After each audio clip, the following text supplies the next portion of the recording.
Welcome, everyone, to the Underground Sound, episode 24. And if you missed episode 23, go ahead and kick yourself in the ass for that one, and then go back and watch episode 23 after you watch this one.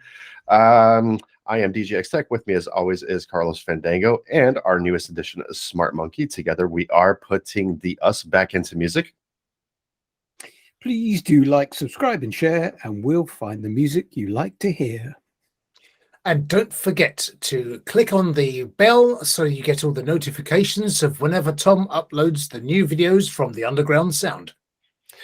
Absolutely. And if there's any doubt of where you can find these artists, obviously visit the video description below, and you will find links to everybody. Special shout out going out here to Rich Davis with a new song called Moving On, featuring our very own Carlos Fandango's lyrics. You added lyrics into that song? No. It was Rich had written the song, so he did all the chords and the lyrics, and it was a song that was actually quite dear to him because it's about a new chapter in his own life, very personal to him. Some really interesting chord changes, but he asked me to put some cellos on it, and then I slightly tweaked the sounds and things as well. But I say cellos, it was a whole string section in the end. But it was really real pleasure to work on, and it's a really good, interesting song. It's good. So adding cellos and various musical fucking strings, musical strings. Elements is the word that I was looking for that time. Various musical elements. Our old Carlos Fandango here. So please visit the video description below. Find Moving On there, and give it a listen.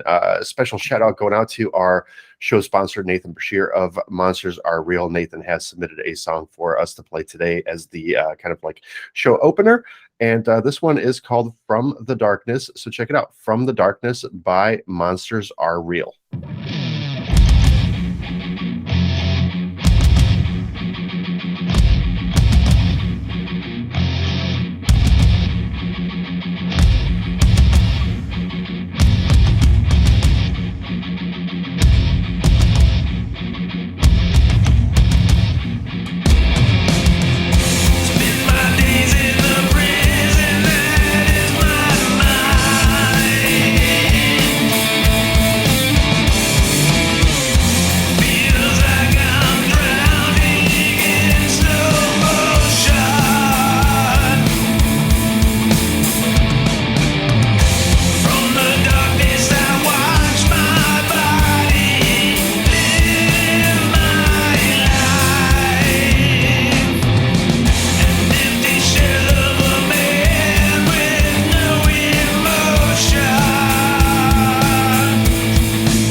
That one was From the Darkness from our show sponsor, Nathan Bashir, Monsters Are Real. You can find the link to that track and to monstersarerealmusic.com down in the video description below.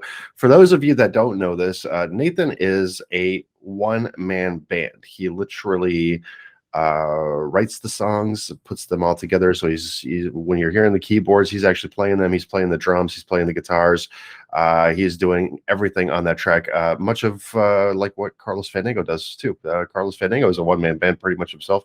Well, we all are in our own respective ways. Smart Monkey and I just happen to do electronic music rather than anything else. But by all means, if you enjoyed that song, then head on to monstersarerealmusic.com or visit the video description below. You'll find the link to that song on the Slaps profile, I should say there. And anything you guys want to add there? I mean, he's definitely got his own inimitable, unique style, I would say. But I'm particularly liking the intro had that drum sound where, I mean, a lot of the sort of metal stuff has that really sharp sounding kick drum that they tend to have. This one doesn't have quite that sound, which I like, but it particularly had the good sort of snare and tom sound at the start. It might be just toms actually, but the tom drums just sounded really good at the start and beefy. Yeah, I like all that. And he's also added a bit of piano in this one, whereas I think last ones have been just very rocky sort of things. But it's nice to have the extra flavor in there of the piano as well. So I think even Nathan's music, you can sort of hear it's developing all the time as well. Indeed.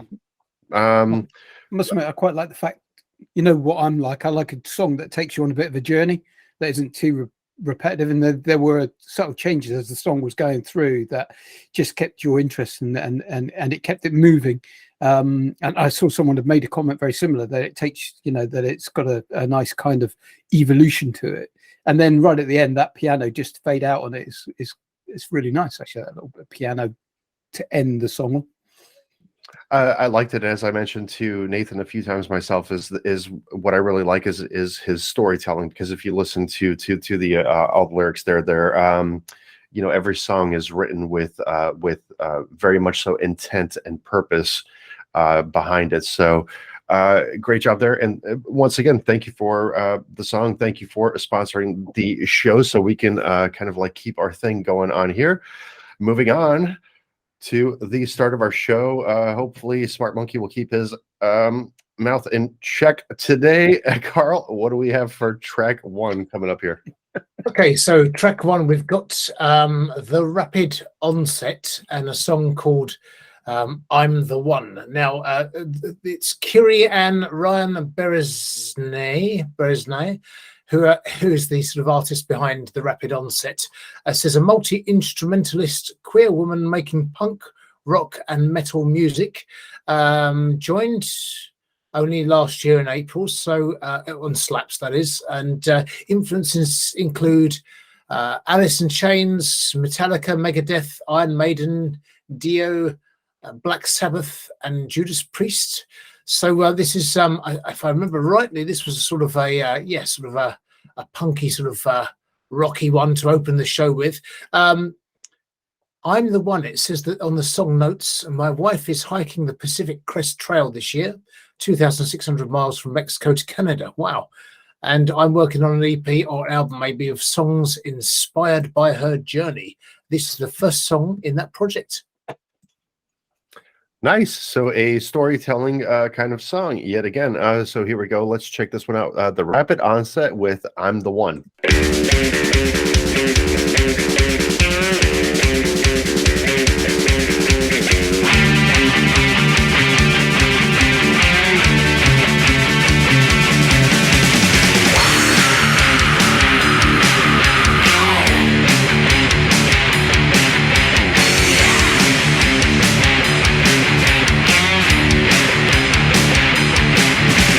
Walking on the sun, yes, I'm the one. A million miles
that one was the Rapid Onset. I'm the one.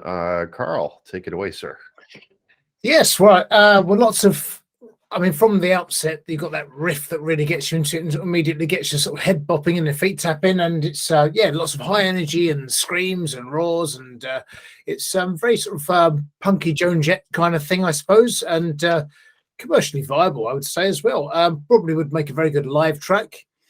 And oddly enough, it's the sound of the riff and the riff itself. Now, you might not remember this or know this at all, but the UK version of Spinal Tap was called Bad News by the comic strip team in the UK, and they did 2 programs. One was called Bad News or Bad News Tour, and then More Bad News. And they had a song on More Bad News called Warriors of Genghis Khan with a video as well, which was fantastic. Actually, really catchy song as well.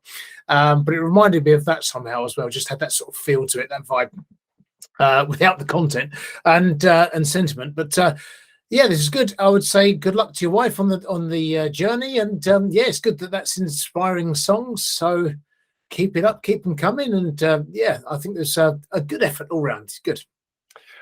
Dare I ask you, Smart Monkey? I could swear as much as I like over a punk track, surely. I mean, that's just the attitude you've got to have. No, and that's what this was. This was raw, heavy punk rock to me. You know, the metal influences that Kiri refers to are there. You can definitely hear it in all the guitar, and but her vocals are definitely punk in this, in my particular opinion. But it does hark back to those early sort of punk days, and there's a point though in her vocal that, and I don't know if I've got this, if I'm thinking of the right artist, but in that very first sort of set of verses, it almost sounds like Suzi Quattro in that retro feel. And then it sort of gets more raw, more edgy, like a proper punk track. Brilliant. I just think if you could see this band live, I just reckon it must be mental, to be honest. They must be leaping around all over the place. And I reckon she puts her heart and soul into this, because all of those roars and screams, you just know, they're real, you know, they're coming out in the fact that she loves to perform and is putting her all into it. And I bet that just translates so amazingly to a live gig. Yeah, I just thought it was a really good opener, and I'm a bit of a fan of punk, so I was enjoying it. My head was bopping. I would have been pogoing if I was watching it.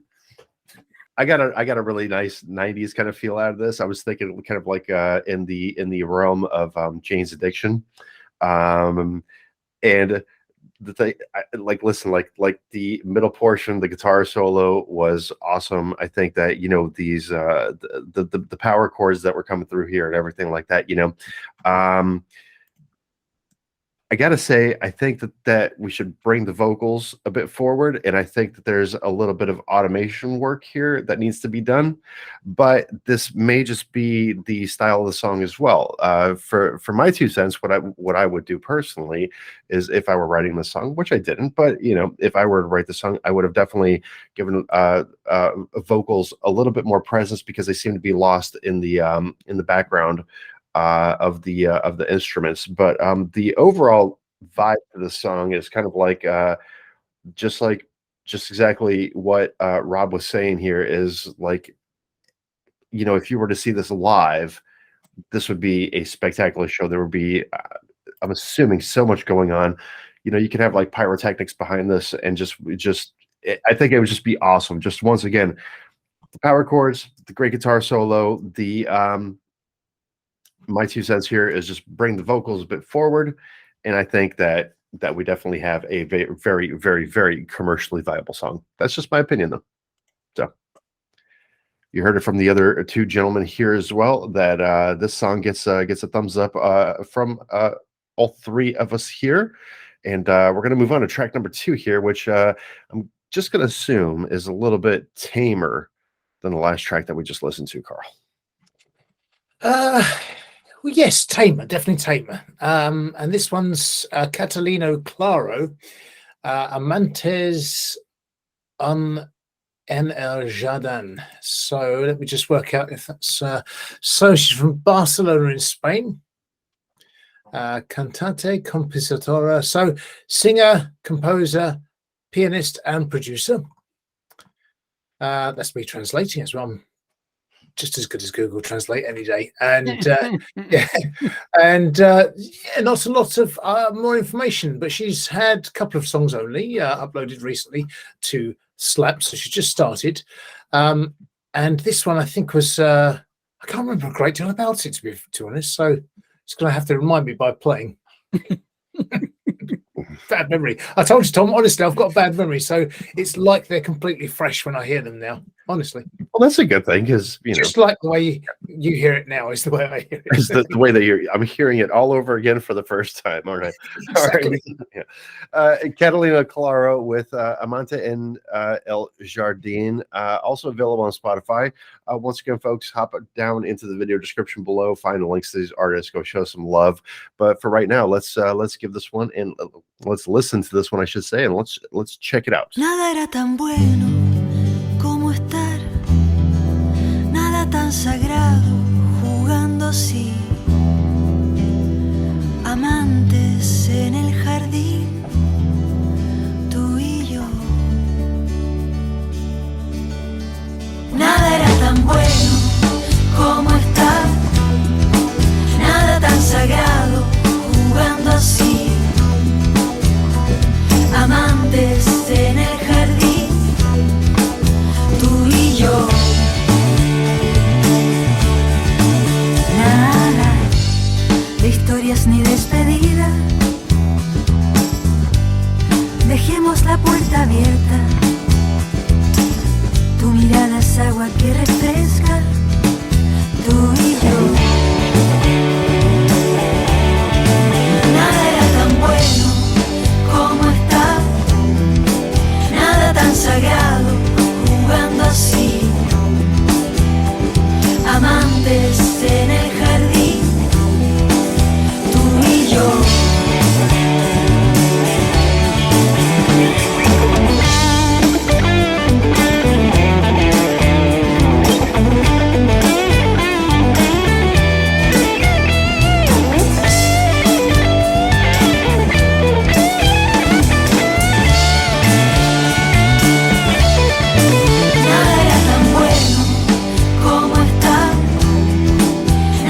Sagrado jugando así, amantes en el jardín, tú y yo.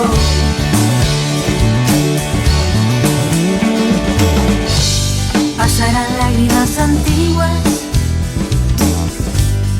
en tu mirada cierta, vengo de aquel pozo, agua clara, agua. Nada era tan bueno como estar, nada tan sagrado jugando así, amantes en el jardín, tú y yo.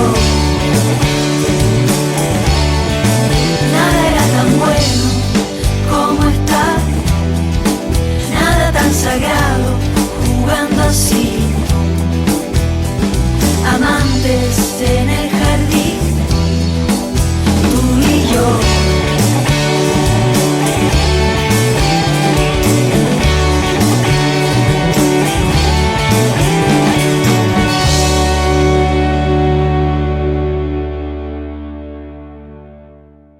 This one felt a bit nostalgic to me as well. Smart Monkey, what do you think?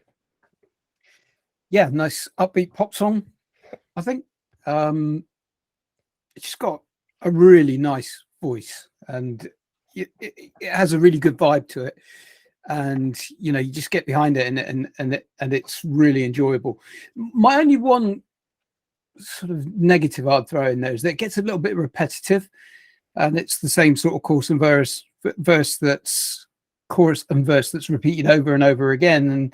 And as nice as it is the first few times, I just felt like it needed a little bit of variety somewhere in there. And the one thing I possibly would have done, because I liked the guitar solo, and me personally, I think I would have liked that to be a little bit longer at the sacrifice of some of the repetitive chorus and verses.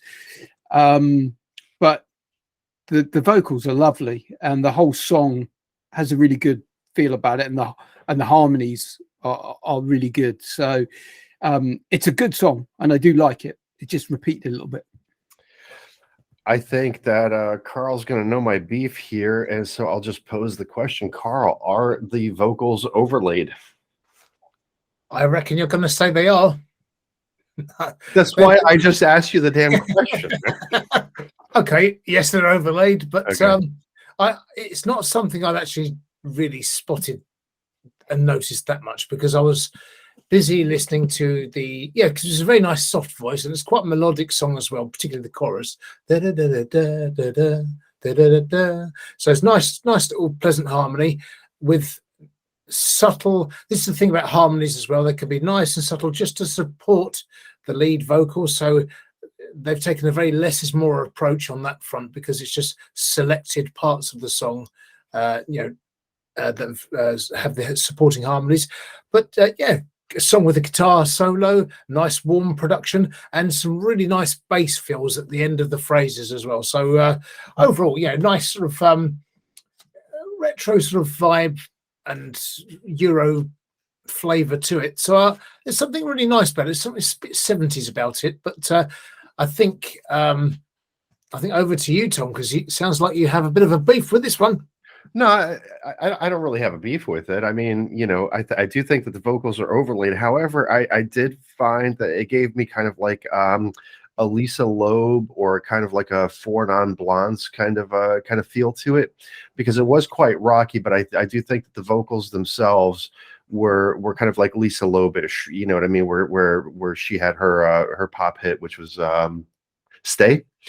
So it kind of reminded me of that, just a little bit more up tempo, right? But the thing is that with the kind of like reverb and the delay that were added onto the vocals, it would have been nice if they were kind of like mixed into the entirety of the track, rather than kind of like, here's kind of like the master track, and then put the vocals kind of like on top of that. So I think that would be my only beef with it. Otherwise, I think a very nice song, nice progression, nice guitar solo.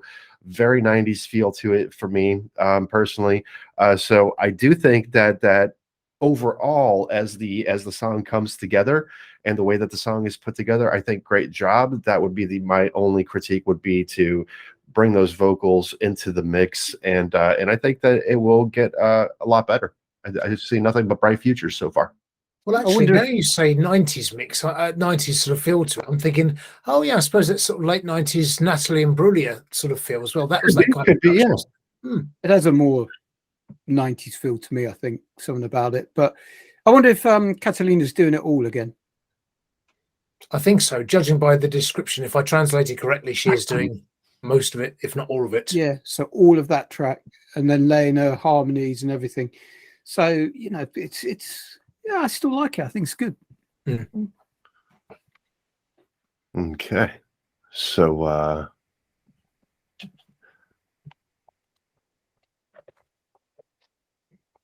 you had already talked about this. I'm sorry. I'm just looking at the profile. I thought I'd forgotten a line or something again. Then I thought it was coming to me. No. Whenever there's a really long silence, I'm going. My brain is like literally trying to catch up to the show today. You know what I mean? So you'll have to give me a second. But I'm looking at the cantante, compositora, pianista, y productora. She's doing it all, isn't she? Right. Yeah, she's doing it all. So it sounds like the entirety of this might be done by her. So once again, I gotta say good job here, and it is about that time, Carl. It certainly is, isn't it? It's the time. The time where we take a monkey wrench, as it were, and throw it into the show, the purple bowl of destiny. Right, I'll stir the bowl, the pot. Who's going to call it? And how are you going to call it? I think it's pointing at me, so it's looking at like it's going to be me, Cole. I'm going to say the word stop, just for uniqueness. Stop. Right. Do you want me to grab as well? Yeah, you can take one out as well if you like. Oh, look. Just one. That's okay. We have not had this one for a while. I don't know if you chaps are going to like it, but I'm going to. When it appears, Classical. classical. This will be interesting. Right, so I won't wake the Owl of Judgment up just yet. I'll do it for the second bowl because it's obviously a nocturnal creature, so it's not quite late enough yet for it to be woken up. It is dark outside though, so maybe it's a bit lazy as well. So I'll bring that out for the second purple bowl of Destiny. The owl missed last week's show completely. Was he asleep? Believe so, yeah. Might have been out hunting. Might have been down to me forgetting to pick him up. Not thought of an excuse. No, I didn't think of an excuse. Yes, it was asleep. Very lazy owl. Owl of sleep. I'm talking of sleep as well. Susie, I was going to say, because we this morning had what one might call an interesting dream. And I woke up just at a point where it was getting very interesting. And then I found that the cat was sitting on my chest purring and just looking down at me. So it was a bit scary. But Susie said she woke up and she had a dream. And now this is the difference between the sort of dreams that I might have and she might have. And she said, because with this house move thing not going ahead now, and she was saying I was measuring up a room. And she came into the room and I had measuring tape in my hand. And yes, I was measuring a room. And it wasn't a ruler in my hand or even a mini ruler, which would have been appropriate. But it was basically measuring tape. It's one of those old measuring tapes that you used to get at school. I don't know if you got them over in America, where you had this sort of that floppy sort of measuring tape that you can hook onto things, but you have the winding reel on as well. So it was one of those. And I was measuring out the room and moaning, going, oh, this is annoying. This is so annoying. I just can't get the angle right. And she said to me in her dream, she said, what's the matter? What is it? Well, I said, I just can't get the angles right. And because I wanted to throw my discus and, and I don't know why I was throwing a discus. I've never, and I'm trying to figure this out. But anyway, she said, well, why don't you do it this way? And we'll try. No, it won't work like that. And I started sort of mansplaining and moaning, and apparently, and I was just really annoyed because I couldn't throw my discus. It wasn't the right angle for throwing it. And I was thinking, at what point have I ever given the indication to her that I'm a potential discus thrower? That's one of my dreams I want to follow. That's that Olympian physique you've got, Carl. Damn, and I was going to order a set of 10 disci from whatever they're called, from Amazon. Oh, that's ruined all my plans. I'll have to just carry on with the music now. But I thought it just reminded me actually of the dream, and I thought, I must say that later and not forget. My dream was much more interesting. Yeah, it sounded it. I'm glad you didn't go into too much detail. And I can't say anything about it.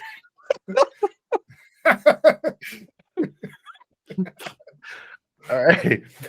Moving on with the Purple Bowl of Destiny, though. Oh yeah. So we have Tova Friedman, which sounds like a very familiar name. Oh. Yeah. Sounds like we've had this artist before. This one's called Heart of Fire, listed as classical and soundtrack. And I'm thinking, have we listened to this already? But it says that it was only posted 18 hours ago as a brand new classical and soundtrack kind of song. So on the hot list of things in the on the classical sides, looks like a very interesting song as well by Bagshot Row, Existential Dead, which is listed as electronic and classical. So that might be interesting if anybody wants to check that out. I might link both of those. But obviously, the bowl has chosen. We are listening to the new. So we have Tova Friedman, Heart of Fire. So it's classical and soundtrack. This one doesn't show that it's available on Spotify or anywhere else. It will be on our Spotify playlist if you visit the usundergroundsound.com. But for right now, let's check this one out. Tova Friedman, Heart of Fire.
wants to take that one away first?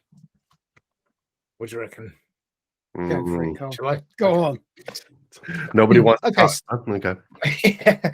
Well, that was an unusual one. Let's say, put it that way. It felt to me, because it had a combination of elements of classical, and then you had standard sort of percussive range of instruments, plus synths here and there, and a few different things. Even the vibra slap made an appearance. It felt like it was made for a very specific video, like a sort of college student type video or something. And it was odd because it was a bit, and it's not in a really saying it in a bad way, but it felt a bit all over the place. So there was nothing, it didn't sort of settle on any one thing or one theme or build on anything. And I know it's only 2 minutes long, but a lot happened in 2 minutes, and it was kind of making you go all over the place really with it. But you know, it's a bit, in a way, a bit like a sort of Leroy Anderson light orchestra type thing, like the because there's a famous piece of music, The Typewriter, and a few other ones he did as well. But that was all sort of light orchestra stuff and it was a bit like that without the structure of those. So I think it's probably just lacking a bit of structure, but maybe that was the idea. Maybe it was specifically like that. Specifically, Smart Monkey. I got to echo that, really. I don't think it sat particularly well with my ear, because I do like some kind of hook and pattern that I can latch onto. And you know, there are exceptions every now and then, but it tends to be just the way that my brain wants to work. So I found it a little bit chaotic, but maybe that was the point. Maybe it was supposed to be a sort of a representation of chaos. I'm not sure. But the other thing I thought, and I don't know whether you agree with this, but it felt a little bit like MIDI instruments that sort of come part and parcel of like certain sound cards and things like that. So it could possibly be that they're experimenting with some of the sounds on a particular sound card or something. And actually, if you kind of substituted them for something with a bit more quality, that perhaps it would have translated a bit different. But yeah, all in all, I think I'm a bit the same. It lacked structure, and it lacked a little bit of finesse for me. But there may have been some kind of experimental reason for that. I'm not sure. Okay, so I'm gonna have to be Simon Cowell here then, huh? Well, both of you just want to talk out your ass and just like, yeah. Well, we're being kind. We're doing this modern thing of being kind, you know. The modern thing of being kind. Well, the modern Simon Cowell is kind. He's definitely gotten kinder over the ages. For me, I got to say that this kind of like to echo kind of like Rob's statement here is I feel that hey, I bought a loop pack and I'm going to listen to all of them right now, and that's pretty much all that it was for me. I don't think personally that there was any structure to that song. There was no automation to be spoken of. It just kind of like sounded like that. So I bought a loop pack and here's all the loops. They're 2 minutes long, and maybe someday I'll make a song out of them. So sorry, not a fan. Tova Friedman, Heart of Fire, not a fan at all. You want a joke to cheer up then? Because we didn't do a joke a minute ago. I just talked about a dream. So what do you get if you cross a bee with a lizard? A blizzard. That's bad, isn't it? Yeah. But it's good. It's clever, but it's bad. Doctor, I keep thinking I'm a dog. How long has this been going on? Oh, ever since I was a little puppy. Yeah. You didn't miss much. Perhaps we go back to that song train. Moving on to song number 4. This is a good thing, because this actually is one that was the very occasional classical one that I choose, because there aren't many classicals out there, but this is actually in the classical genre. Oh, so this next one. So this would be a good way. Your brain actually remembers this one. It does remember this one, yeah, only because I configured it into this show because it was going to go in a future show, but I had to switch them. So this is one of those ones that was switched. And I happened to listen to it and I happened to remember it, but I happened to remember why I liked it. But this is a really good follow-up to the classical piece we've just heard, because you'll hear the difference of when something has been composed properly. Yeah. Oh, now you want to be nice with your comments. Okay. No biggie. No, I'm being nice with my comments about this one in a way to say yes, the that one wasn't. contrast. So there's a actually contrast. It's actually quite a scathing comment I just made there. Really. Right, so what you're saying is that the last one was shit. You're just trying to say it in a very nice way. It's what I was. Well, I'll stay quiet. I'll say nothing. See, you could have said the last one was shit when we were talking about it instead of making me look like an asshole. All right, James Gaudi with the intimate Expanse. Let's check it out.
Mr. Composer, James Gaudi, Smart Monkey. Let's go with you. What do you think?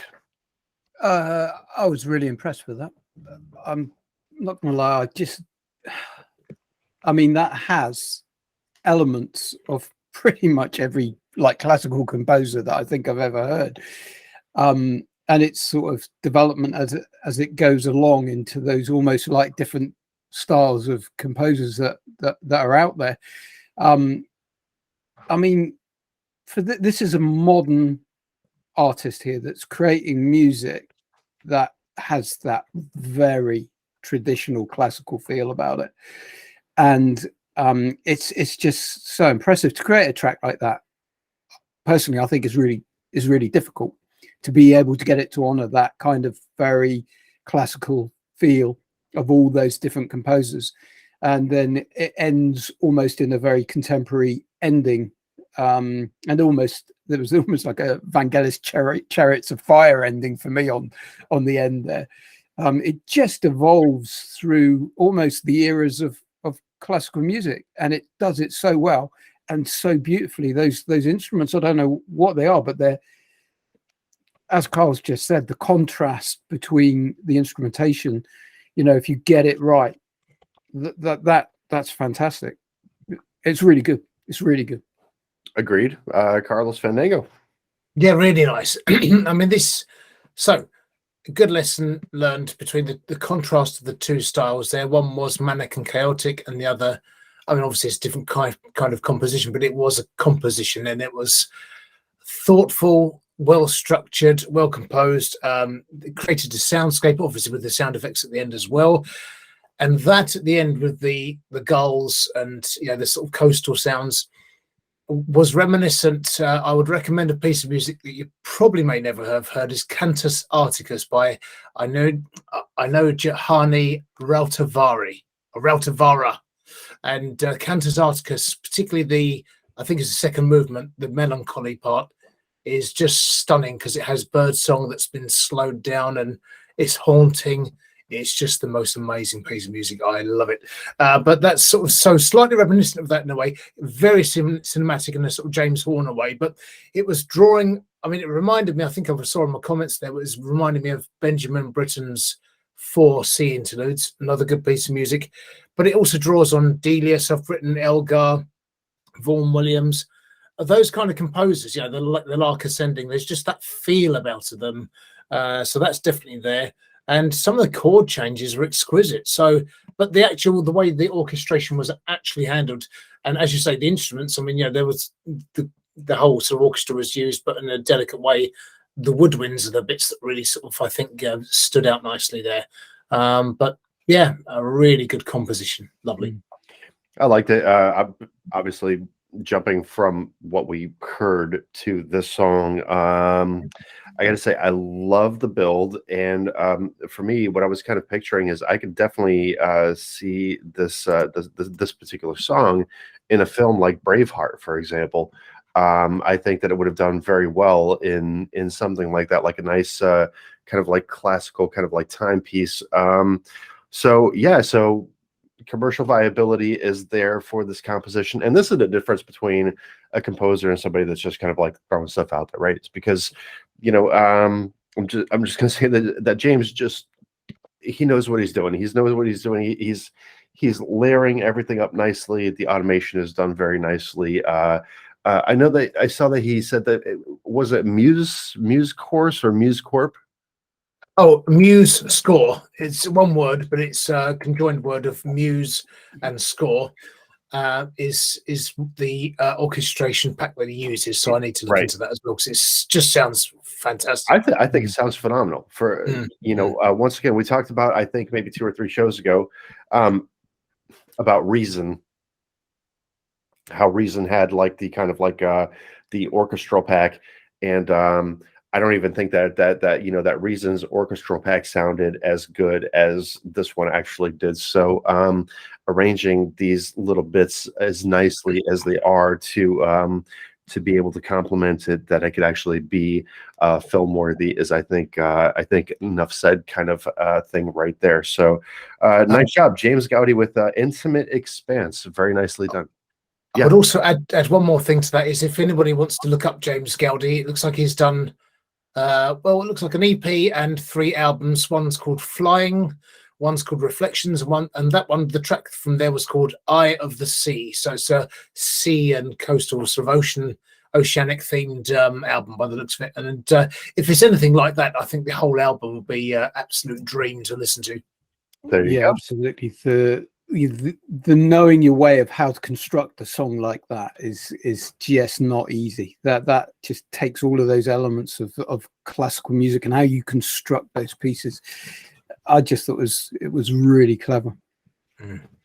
Nicely done once again. And as Carlos had mentioned, go visit the body of works. If you need an immediate link, then please visit the video description below, find the link, and then follow the breadcrumbs, as it were.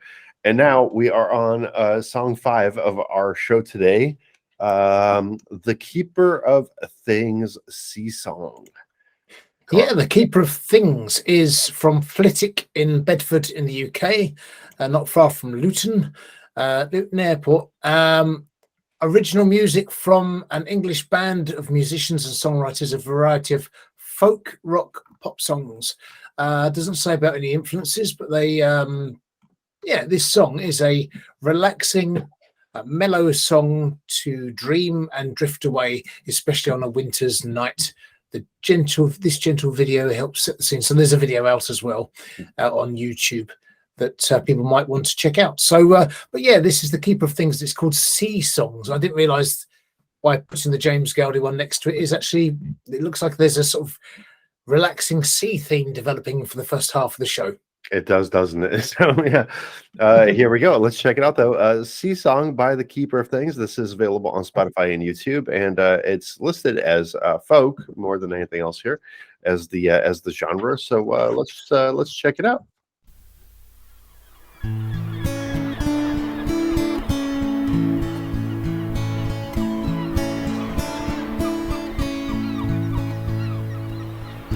I'll fly away in my mind today. Summertime is here, won't you fly away with me? I'll drift away in my mind today. Summertime is here, won't you fly away with me? We'll be fine if we can make it to the sea.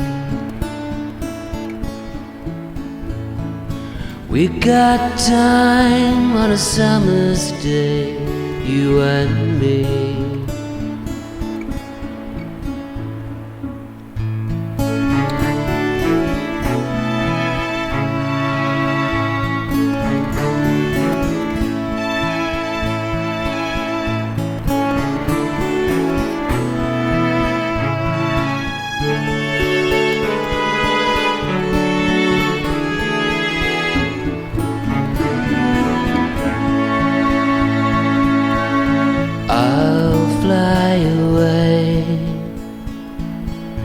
In my mind today, summertime is here, won't you fly away with me? We'll be fine if we can make it to the sea. 'Cause we got time on a summer's day, you and me. 'Cause we got time on a summer's day, you and me.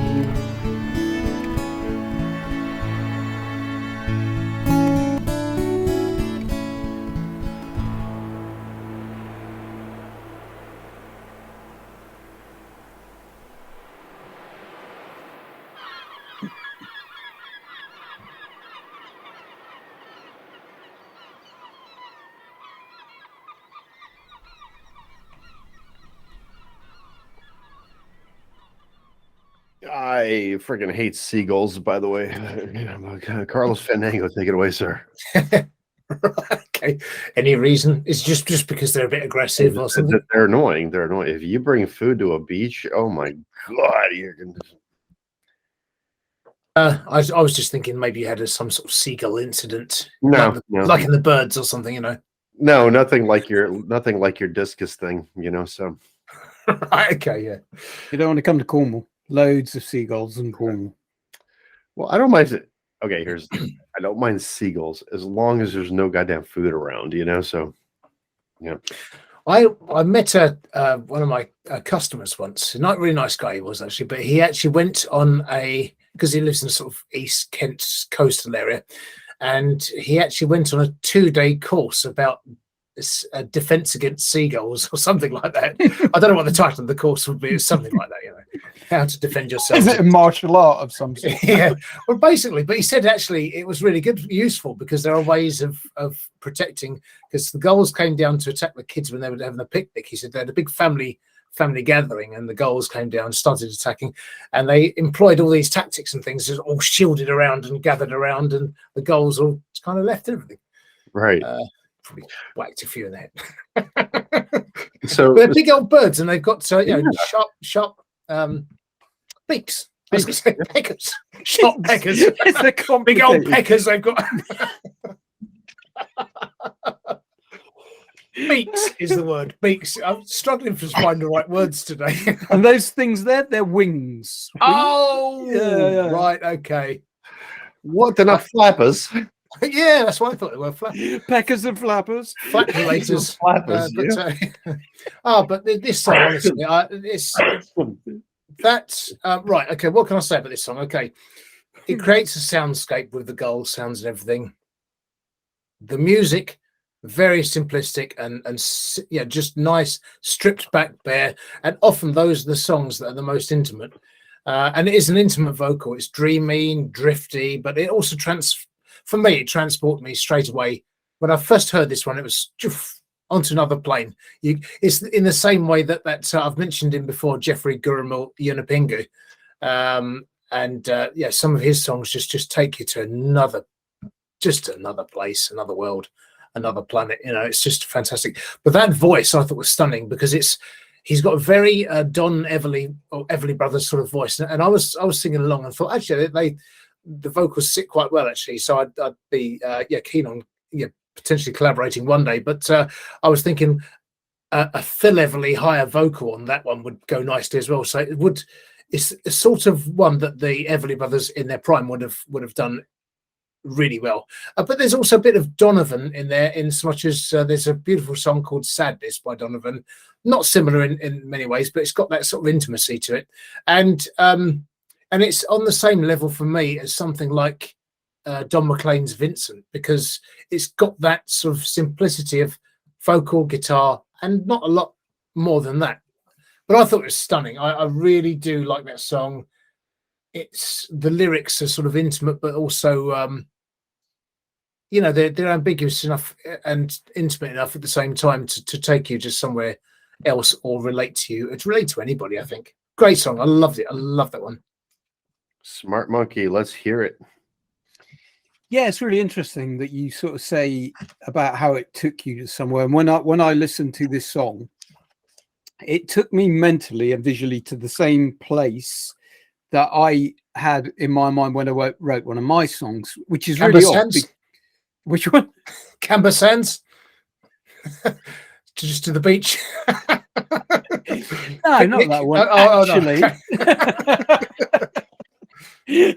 So I had a song called Chilling on a Sea of Dreams, and that was based upon this beach. That's where the whole song concept started. And it's interesting, actually, because it's a totally different style of song, but the place where this song took me is almost to the very same place.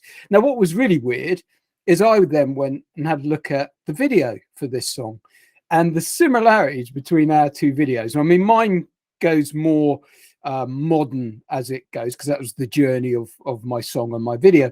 But the very starting elements of our videos are almost the same. They're really, which I found really interesting, because that's where the song took me, to the very same place. So this song does take you places. It does a very good job of making you visualize, relax, and take you places. For me there was a Simon and Garfunkel feel to this track, and Donovan, as you say, there's a Donovan element, but that Simon and Garfunkel feel is very much there for me. beautiful, chilled, relaxed, which is exactly what it's designed to do. I can just tell, and just conveys that natural beauty and spiritual side that took me to that same place from mine. So yeah, really good. Yeah, I'm kind of on Rob's trip here, where I'm going to say that this song is kind of like it's warm, it's inviting, it's very heartfelt. I definitely picked up on the Simon and Garfunkel vibe. Also, I do think that there's pretty heavy Beatles and Pink Floyd influence in it, but not only there, but if we're going to be talking about John Lennon with his solo stuff, then I think that we're pretty much where the song goes. But it's kind of like, if you bought like one of those like meditation and relaxation CDs or something like that, then this would probably be a song that would be on there, because you can lose yourself in it. And we did that with another song on one of the previous episodes, where we were kind of like thinking, we were listening to the song, we were taking notes, but at the end of it, all of us had just stopped taking notes, because we were kind of like transported into kind of like a different dimension. And this is exactly what was going on here. Is I didn't even really write much. Everything right now is pretty much coming from muscle memory, because the only thing that I've written is warm, inviting, and heartfelt. And if we're going to talk about the production, then the production is good. The voice is up there, the instrument is up there, the guitar, and with the little seagull effects and everything like that. There could have been like a little bit of a fade in and fade out and everything like that. It seemed like they kind of like cut off abruptly at certain points, but that's neither really here nor there. It is a nicely done and mesmerizing song. So that's a very good word for it, mesmerizing. I think it was captivating and mesmerizing. When I first heard this one, immediately, sometimes it takes a while, as you know, to go through slaps and find the really good songs. And but immediately you're like sort of like one of those dogs when they've heard a sound, like, all this kind of thing going on. You hear it straight away. Yep, good one. but it was from the opening few bars, you just know it's great. And then his voice, I thought actually that voice is super, a great recording voice, but a great voice. And there's something about it. I think, I just think that song's a bit special. Really good. I think that will be probably in one of my top ones of the year. I keep saying this now every show, but that'll definitely be in my top 10. Yeah. Well, I mean, listen, 2024, it is definitely going to be very difficult for us to pick our best of 2023s, especially since we've only recorded 3 shows of this year so far, and we've already listened to 30 great tracks. Oh no, I should say 29. Sorry, 29 great tracks. And, I see where you're getting with that. Okay, well, Rob. Okay. Pennies dropped now. The purple of Destiny done fucked us today for our first half of the show, but that will conclude our first half of the show right here.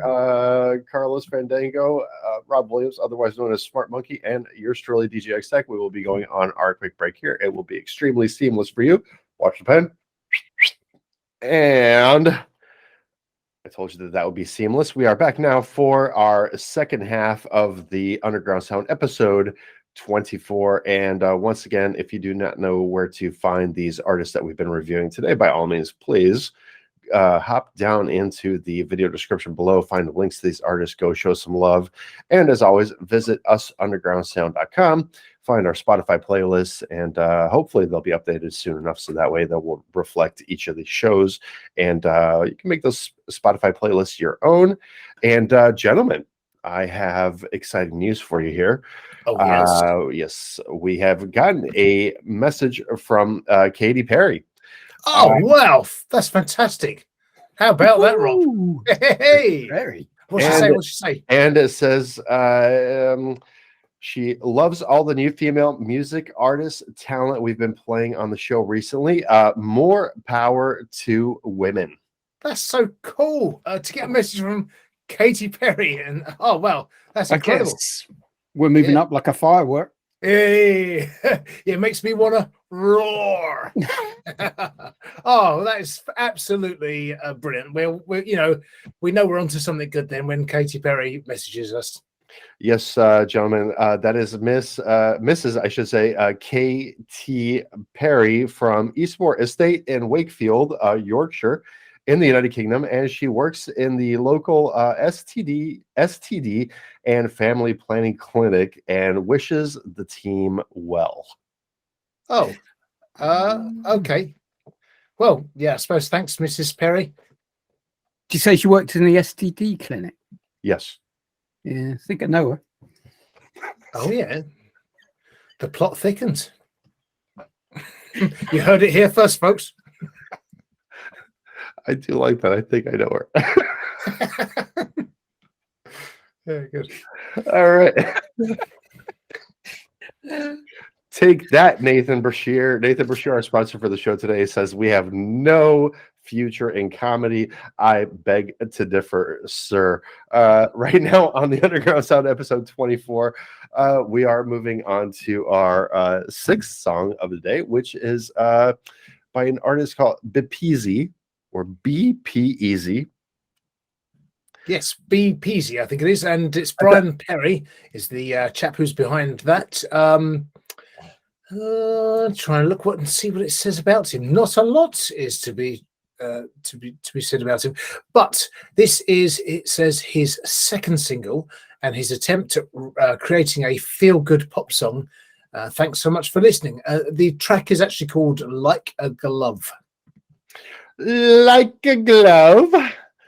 Let's also available on Spotify at the moment, from what I could tell here. Let's check this one out. Like a glove.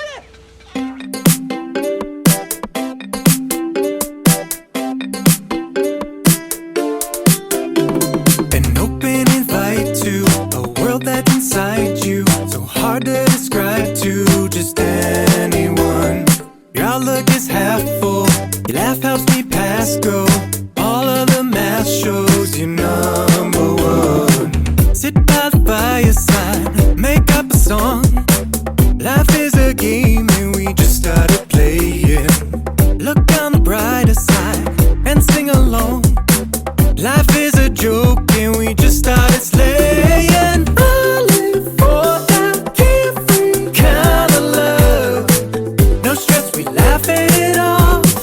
You and I, we fit just like a glove. No mess, we handed it off. I live for that carefree kind of love. No stress, we laugh at it all. You and I, we fit just like a glove. No mess, we handed it off.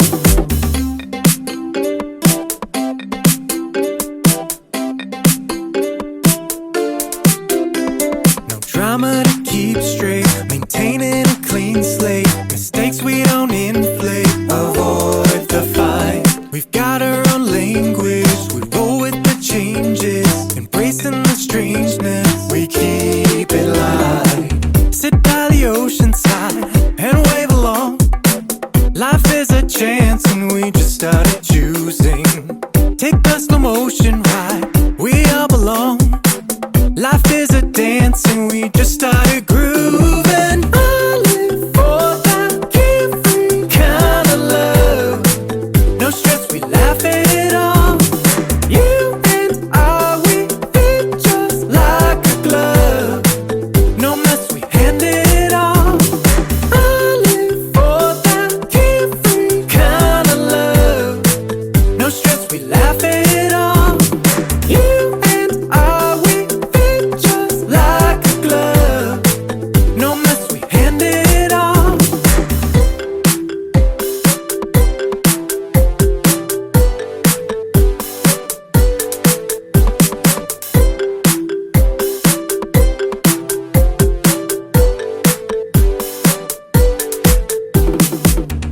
All right. Like a Glove by Brian Perry, or BPeasy, right there. Carl, take it away. So yeah, I've written down fun and happy, a little foot tappy, boppy and poppy, neat, not sloppy. So it's very clean production and very happy and vibrant song, as if it's announcing that summer's here. If you're on a sort of factory line working and doing a mundane job, you hear this coming on the radio, you'd be sort of like, cheering up and looking forward to Friday coming. So I think this one, it'd be great for TikTok videos and things, because it's just got that nice little catchy chorus and things, and happiness to it that's perfect for those kind of videos. Some nice rhythmic elements as well in there, and a nice array of and choice of instruments in there, particularly, as I say, with the rhythmic side of things. If I was going to pick an artist to compare BPeasy to, it would be Mika, I would say, because he's got that sort of high end vocal that's very like Mika, and the fun that's in the Mika stuff from the sort of mid 2000s when he became big. And very much in that vein. It could easily be a track from one of his albums. Smart monkey. Yeah, I also wrote a little poem. Mine went happy. That's it, really. Not much of a poet, to be honest, but yeah, really nice catchy pop song. Really good tropical vibes going on there in that in the whole feeling of that song, and it took me going back to retro again. You know, Cocktail, Tom Cruise film in the 80s. I can imagine that just being in that film there. Little reggae in places, probably just because of those tropical feels that are going on through it. The vocals, I was trying to put a name to it, and you're right, that Mika style where it goes up into those high. I mean, he's got a good voice actually, and he can hit those high notes, and they're really good, really solid high notes. But like I say, I definitely get a really summer vibe with it. Beach parties, cocktails, whole lot of fun, lots of people dancing. Yeah, you could just see this being a good track that's going on an Ibiza or some beach party somewhere tropical and hot. Okay. I'm just going to say ditto. Excellent. Okay, so end of conversation. Would you like me to introduce the next track, Tom? Suzanne VanRandwyck. I do remember Suzanne's song about the troops. Had That's something to do with the troops, I believe. That was the PTSD one or something. Absolutely right, Rob. Yeah, there's the PTSD one. There's quite a haunting track as well. This one, it says, this song, little description from Suzanne, is this song came from a songwriting assignment that required a song in a certain format: intro, verse, pre-chorus, chorus, verse, pre-chorus, chorus, solo, bridge, chorus. So it's a very sort of modern sort of format of song. I normally just sit and write them and then put pieces together, as many of us do. So following the format was a struggle, although as for songwriters, it's a worthwhile exercise because it does, and trying lots of different song formulas is always good. But she says, I hope you all like it as much as I enjoyed writing it. It's about finding the one of love of your life and then letting them know it. All right. Well, I'm going to save knowing Suzanne's body of work thus far from the last song that we reviewed. I don't think that we are. I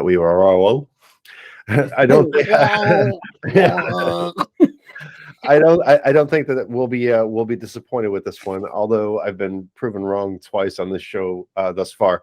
But here we are with Suzanne VanRandwyck with "Kiss Me Again." Let's check it out.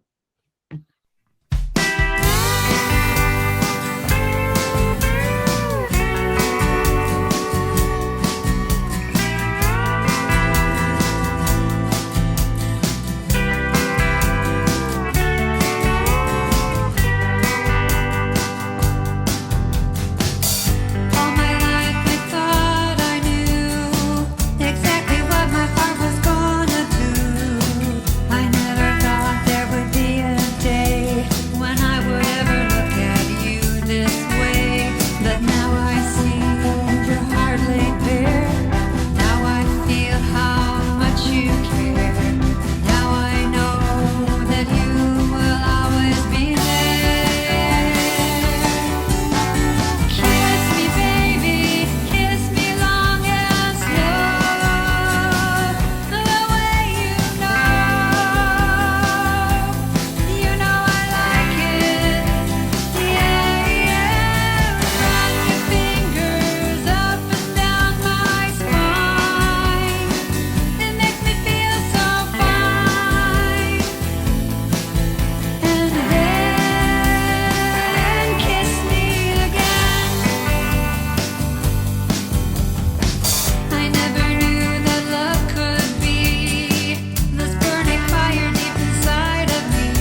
That was Suzanne VanRandwyck with Kiss Me Again, a smart monkey.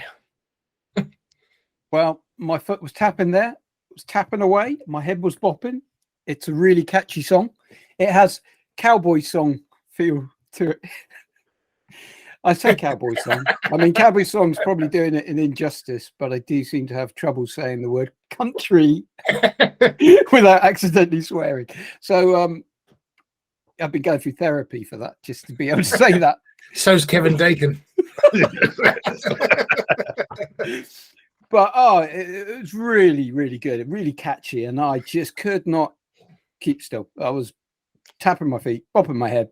Really good retro vibes to it. But you know what's odd? I mean, it's very easy to just go, right, it's a retro vibed song, and certainly Suzanne's vocals lend an element of that to it. But that could quite easily be a modern contemporary song if sung by a modern artist. And it's not to play down Suzanne and her vocals. I'm just saying that as a songwriter, she's very, very good, and she could be writing songs for modern artists, and they would be becoming hits. That what I'm basically saying is that could be a hit song.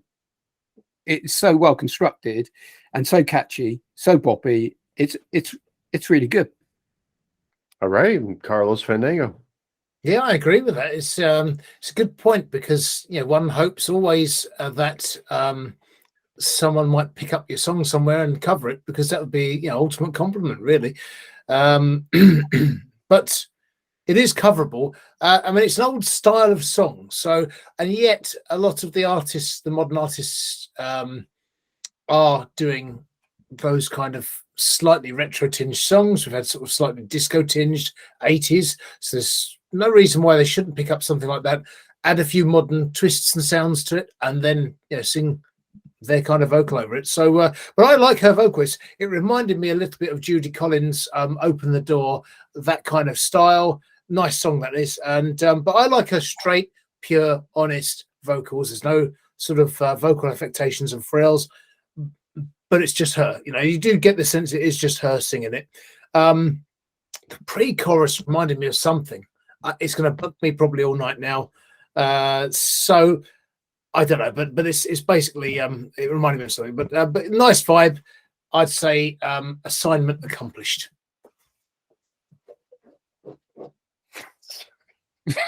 And by the way, Tom, you said "Kiss Me Again, Smart Monkey." So you could actually sort of just cut that. If we were in charge of the editing, this would be the show. I'd have "Kiss Me Again, Smart Monkey," and he'd reply.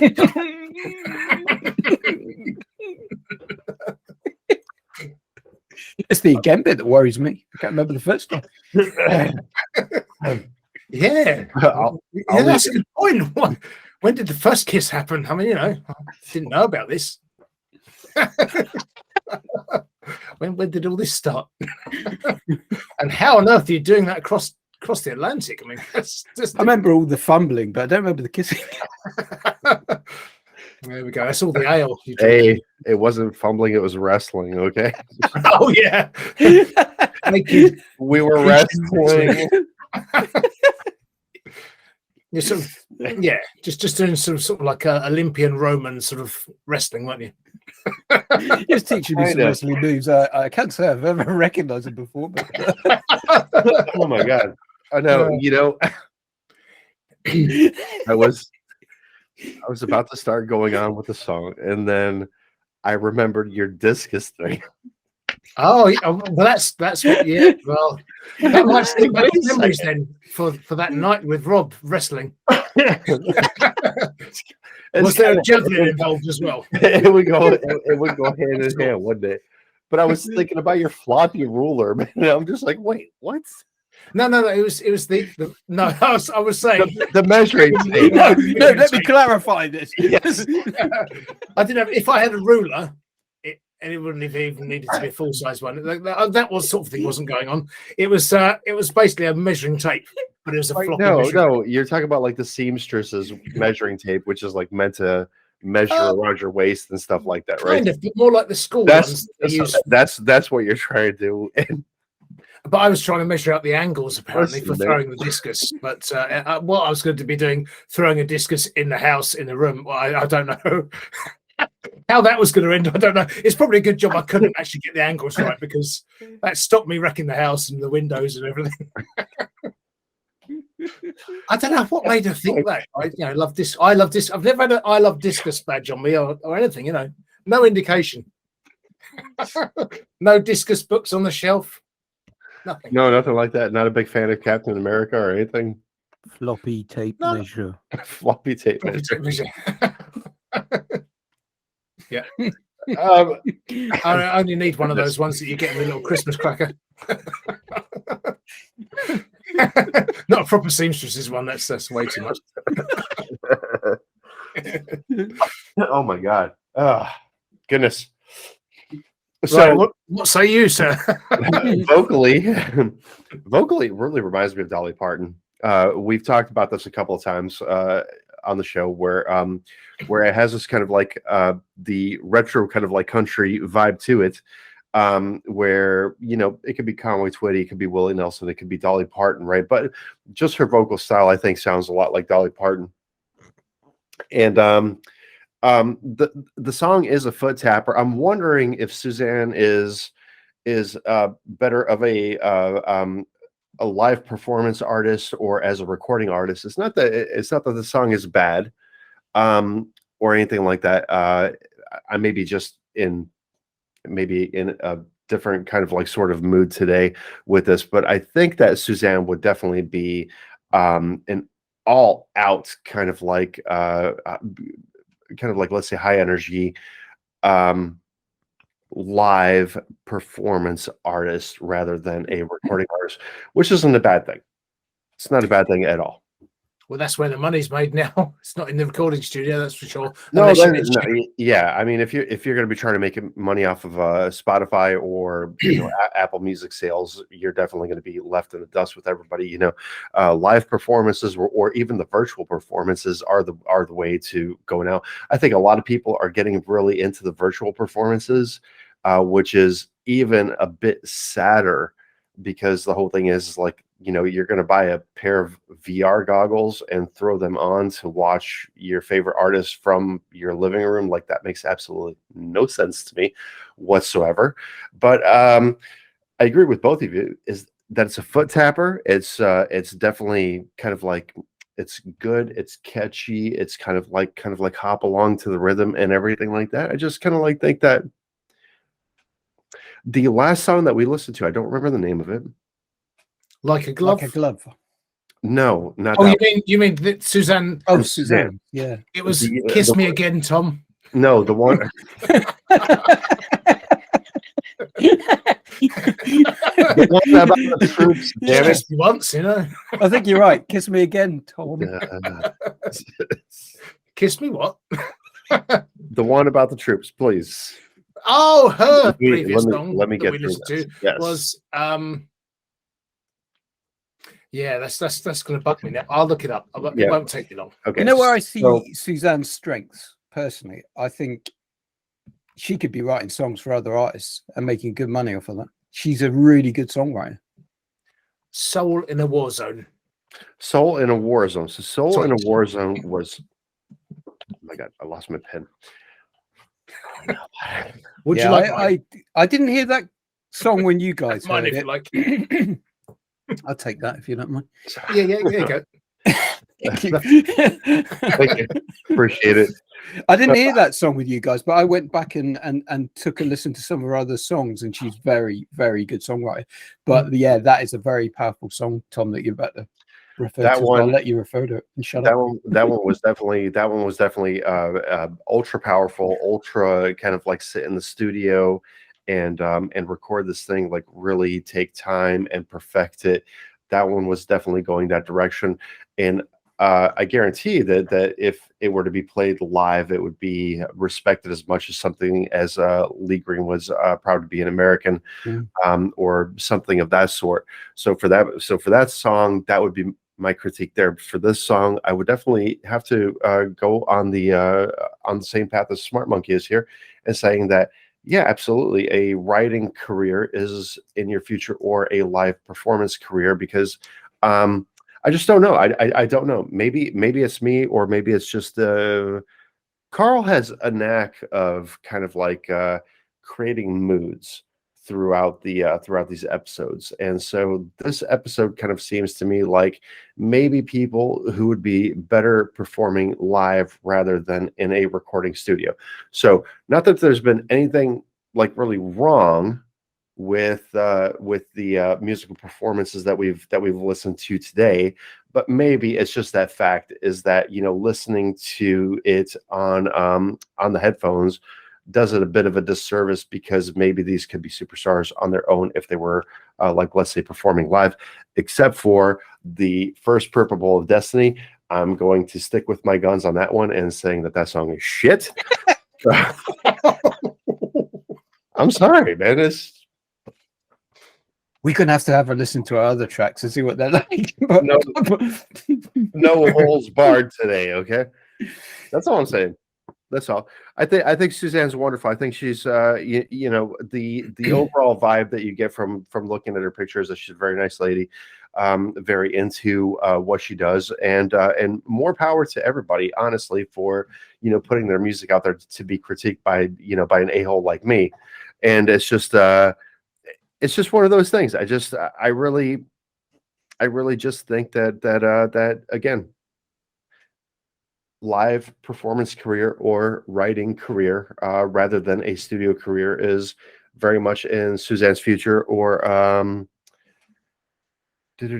Like a Glove. Who sung that song? BPeasy. BPeasy. Sorry, I was thinking it was a top song you were thinking of, not the one we just listened to. No. It's right there in front of me as well.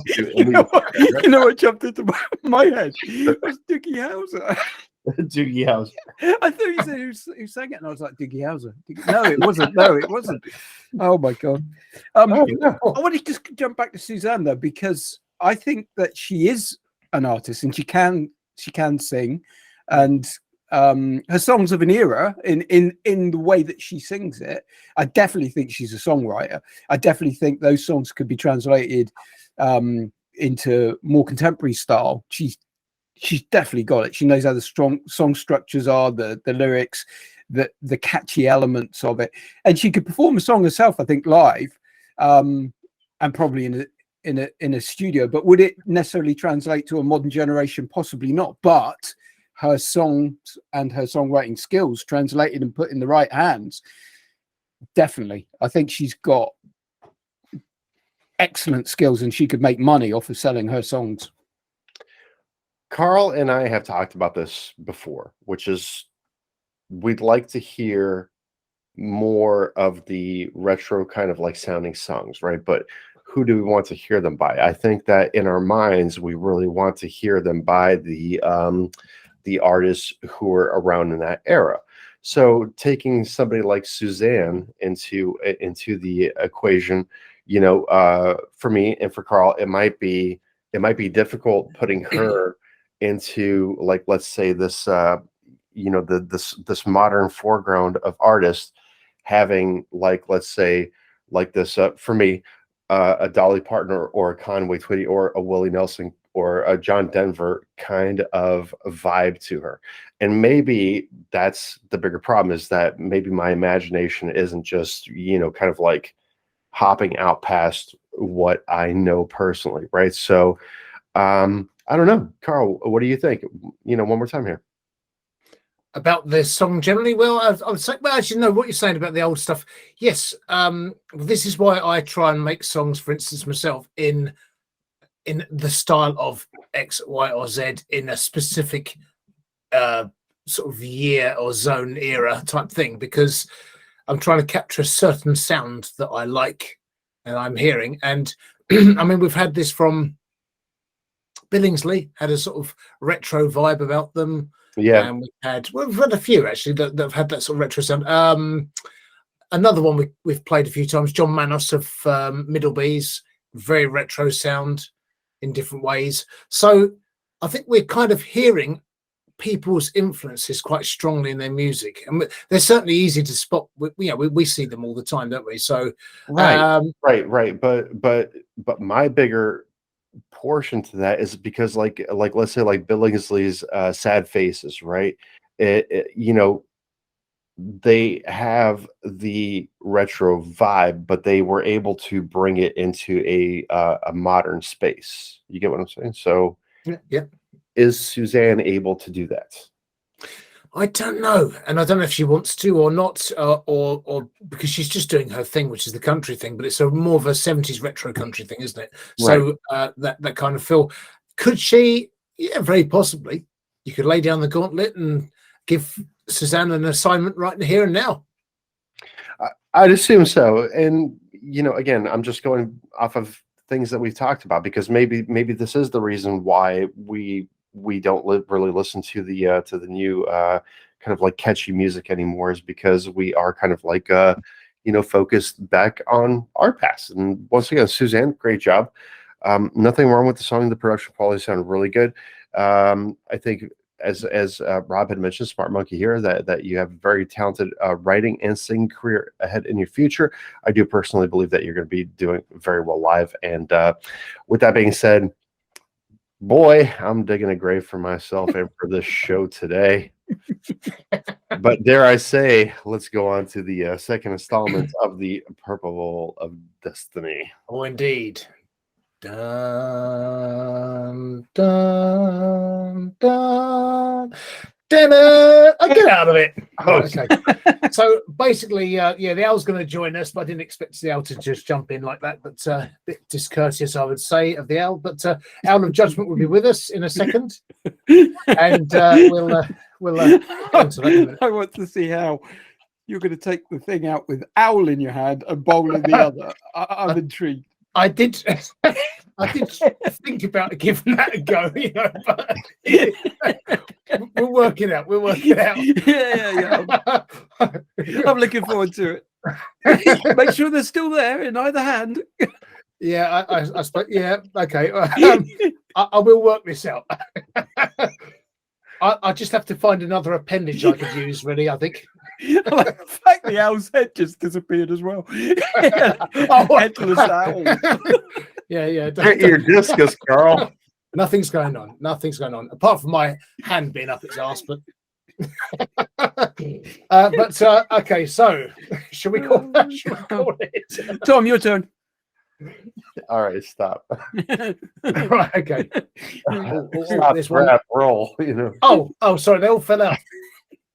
Shall I just? Oh, sure. God, that was Yep, a peck. That's what the owl would have done. That works. Would do If it was real. Right, this is How dare you, sir? upcoming. Okay. Upcoming. I think we've only had this once before as the upcoming. I think you're right. Actually, I think we have actually had the once maybe, but it could be anything. This is the thing with upcoming; it's a bit of a random category. That it is. We could really end up anywhere here. Oh, well, jokes at me. Got jokes to do. Right. Okay. So, oh dear. Okay. That's an old one. Okay. Did you hear about the mathematician who got a rubber stuck up his nose? He worked it out with a pencil. What has 20 legs and flies? 10 pairs of trousers. What else has 20 legs and flies? 5 dead horses. That's a bit of a bad one. All right, if we're going to do bad jokes and mathematical ones, I've got one for you. Excellent. So I used to know this cowboy, which I know is kind of unusual in Cornwall, but and one day he was out on the range. Sure, he was a cowboy and not a oh no, not another C word. One day he was out on the range herding his cattle, ready for taking back to the ranch. He counted them up like he always did, 97 cows, all normal. Then he got back to the ranch. He counted them back in, 100 cows. Take off his hat and he's scratching his head and he's going, how did I get 100 cows? Then he realized he had rounded up. Oh. Yeah, it was definitely a mathematician's joke, I think. Anyway, That's just brilliant. Wow. It's my audience is so tough. Well, that one divided your the audience. is not so tough because if you were doing stand-up and you were, in a comedy club doing that, then that's exactly the response you get.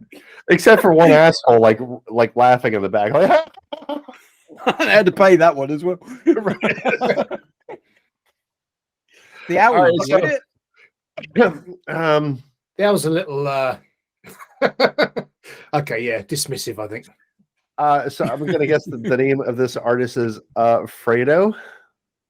It's UHFR3DO. Looks like Fredo. Fredo, something like that. So all we have so far on this artist here is 2 tracks, 2 plays, 2 followers. Producer, singer, songwriter, and a percussionist. This song hot off the presses at 16 minutes. And let's see, it says messing around with different producing, engineering, mixing techniques. Let me know what you think. This is my first project coming out soon. This could be the purple bowl doing the same as it did last time. I think that you should leave your microphone on, and whenever the owl has anything to kind of like to just kind of like tap on it or something like that. Yeah, okay. Here we go.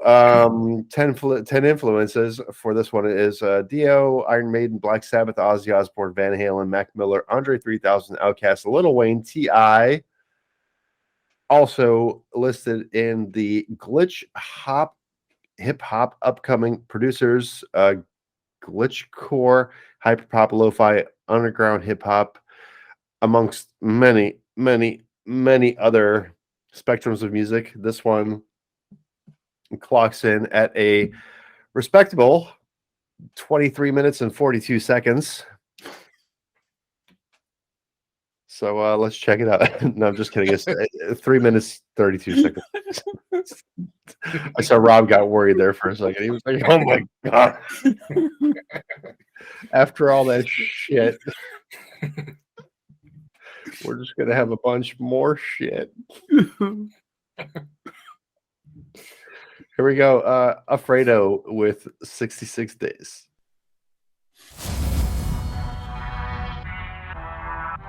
Yeah. I got 66 days left of this Ableton Live free trial. Let's see what I can do. Some people hide, run from the past, living a lie, dead at last. Slit my wrist, finally I bled. This feeling's bliss, hoping I'm dead. And I keep on looking for the demons in my head. And I keep on thinking people never fled. But the real demons aren't crawling in my bed. Just a joke, where did they end up? DED, dead. So please set me free. Don't deny me, listen to my plea. Don't prescribe me, a man with hopes and dreams. No one told me life isn't what it seems. Everybody's got problems, we're all trying to solve them. If you don't want kids, wear a condom. Don't make them part of our problem. On my knees, begging, crying, helplessly, hoping, rubber on my neck, choking. I don't wanna fight, I just wanna die. I don't wanna live, I don't know why. So please, universe, take my life. So please, devil, come and take my life. So please, universe, tell me why this life is more than black and white. So please, universe, tell me why I'll sacrifice my own life.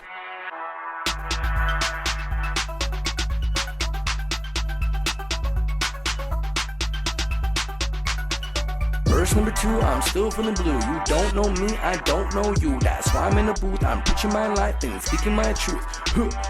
I got into a fight with God, chipped his tooth, don't have to pass by. Life is more than looks, life is more than books. Shout out the truth and the foundation shoot. Mistake in the world, I'm just a fluke. Looking at me now, I'm just a dude chasing down the crown. I'm more than a duke, a liar, thief and a crook. In a place I call my own personal nuke. Tell me why this life is more than black and white. So please, universe, tell me why. Tell me why. Please, devil, come and take my life. Tell me why this life is more than black and white. So please, universe, tell me why. Tell me why. Please, devil, come and take my life.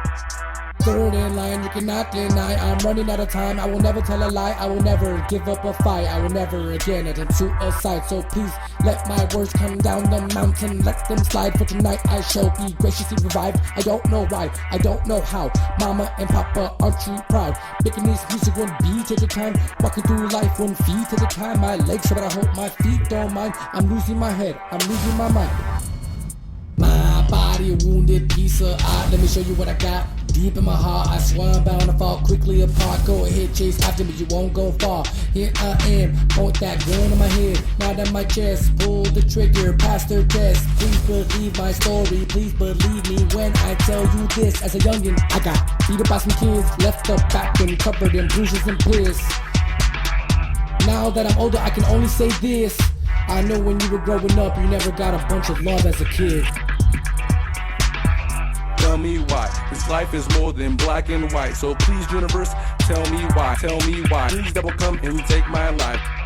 Tell me why this life is more than black and white. So please, universe, tell me why. Tell me why. Please double come and take my life. Tell me why this life is more than black and white. So please, universe, tell me why. Tell me why. Please double come and take my life. I almost had it that time. Carlos Fandango and the Owl of Scowl. Right, so this is the all-important moment, really, just to see what the owl thought. So, you ready? Dun, dun, dun. Well, indifferent, I think, to that one. It's just staying static. So, yeah, I mean, I think... I mean, it was interesting.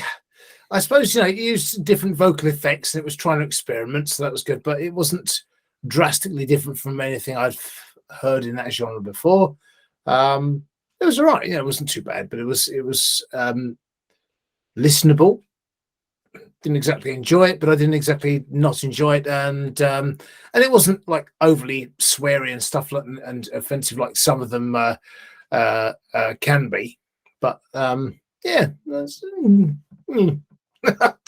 couldn't really. I unless something is outstanding in that field, I can't really latch onto it very easily. Smart monkey. Right. So I actually liked it, oddly enough. I think it's not ready yet. I don't think it's been developed fully. I think actually it was quite a well-crafted song, and I really enjoyed some of the elements of it where he's sort of introducing each of the verses and the fact that he's talking about his Ableton license is about to expire. I love that. It had very dark elements to it, and I felt like some of it was him just padding out space because he didn't quite necessarily know what next to add into it. But actually, lyrically, it was actually very good compared to some other stuff that I've heard in this genre, and it really hit a note. And I was thinking, this is actually quite well constructed. It just needs refining. It needs polishing down into a proper full song, and he has something there, I think. So, what would you add to it? Sorry, Tom. What would you add to it to make it sort of more into a proper song, and maybe just some interesting elements? I would. I mean, his lyrics are good and his rap is good, but I feel like some of it was just dead rap. He had some really good words and elements to say, and some of it just felt like it was filler. Like you just kind of thinking, what can I say here? Because I'm kind of making it almost up on the fly. And I'd be intrigued to know whether he was making up a lot of that rap up on the fly. There were definitely elements that he had almost pre-written, and I don't know if the rest were like made up, but I would almost try and develop that further, try and fill that with something that makes more sense in this particular song. With the instrumentation behind the scenes, I think it worked. I don't think there's a hell of a lot that he needed to do with that. It had all of the rhythmical elements that worked. I think it was more about refining the words of the rap, maybe filling it with something more relevant. And I think he's got quite a good track there compared to others that are out there. I think he's got quite a good track. He just needs to refine it and maybe a little bit on the production values to beef it up a bit. But yeah, it had something about it. Fair enough. What about you, Tom? Because you're more into sort of the hip hoppy sort of genre. Yeah, so it's got production issues. That's for damn sure. I mean, there's no two ways about that. I agree with Rob in that I think that this project was going in a different direction, maybe, and it just ended up going in a different way, or maybe it is going this way, and it just needs that really, really, really, and when I mean really, really, really, I'm talking about like that really, really, really, really, really like fine tuning on it, because a lot of the words did sound filler. Yeah, but I gotta say, if you take modern day hip hop and the shit that everybody quote unquote raps about, because it's all the same stuff that's kind of like said in a very repetitive and just rhymable kind of like nature, and you take this song, right, then the lyrics, I gotta say, are outstanding if we're just going to do the comparison. But it does need a lot of polishing, but I do think that if you sat down with a proper producer and you had this thing going like boom, boom, boom, get rid of that wah, wah, wah sound in the in the background and add some other pads. And I think you could really have a nice for lack of saying, like a nice kind of like dark and uppity song at the same time. So you could definitely be in the realm of like, let's say like 50 Cent or D12 with this song. Honestly, it's just that there's a lot of work needed to make this song kind of like a correct and proper song. But I do think, once again, is that with the lyrics that are written there, that it does have a potential. Because if you go back to the 90s, like Busta Rhymes, which would be, I think the closest thing that I would compare this to, if you go back to a Busta Rhymes, like kind of like Dangerous, you would know that everything kind of flows like A, B, C, D, E, and E, and it does have a concrete kind of like storyline to it. There's something that is being said, other than like we were talking about recently, like Mask On, Mask Off by Future, which is just the same shit. Percocet, Molly Percocet, right? Mask on, fuck it, mask off, right? And you're talking about a really kind of like really catchy beat with a nothing lyric kind of song, as to an all types of lyric kind of song going on here with kind of like a nothing beat going on.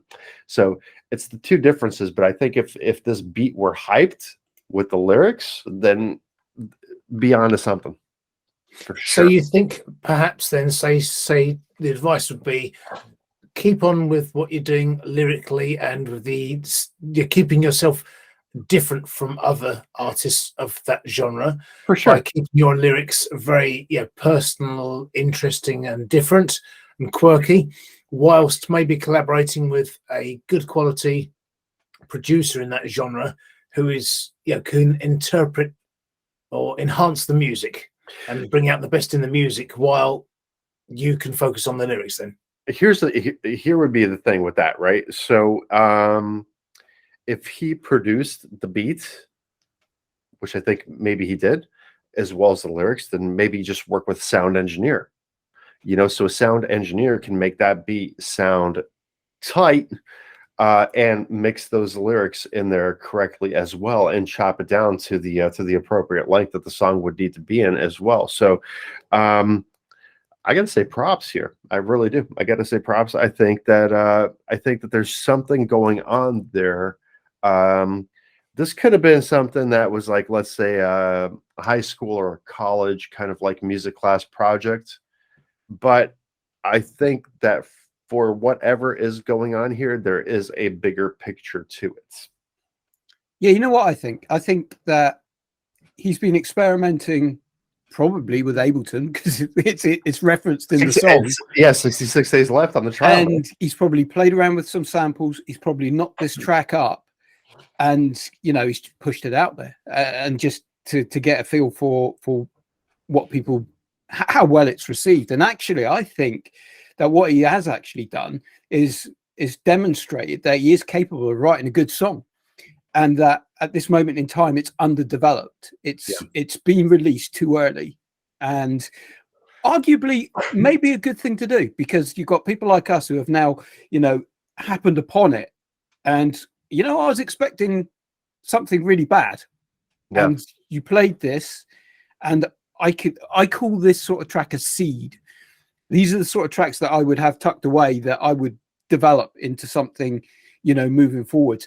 He shouldn't leave this one. He needs to develop it into something more mature and more solid, and to have a confidence in himself to realize that actually he could release something really, really good. How many hip hop traps have we heard being released out there and they're empty? They're just sold as empty, and yet this had something about it.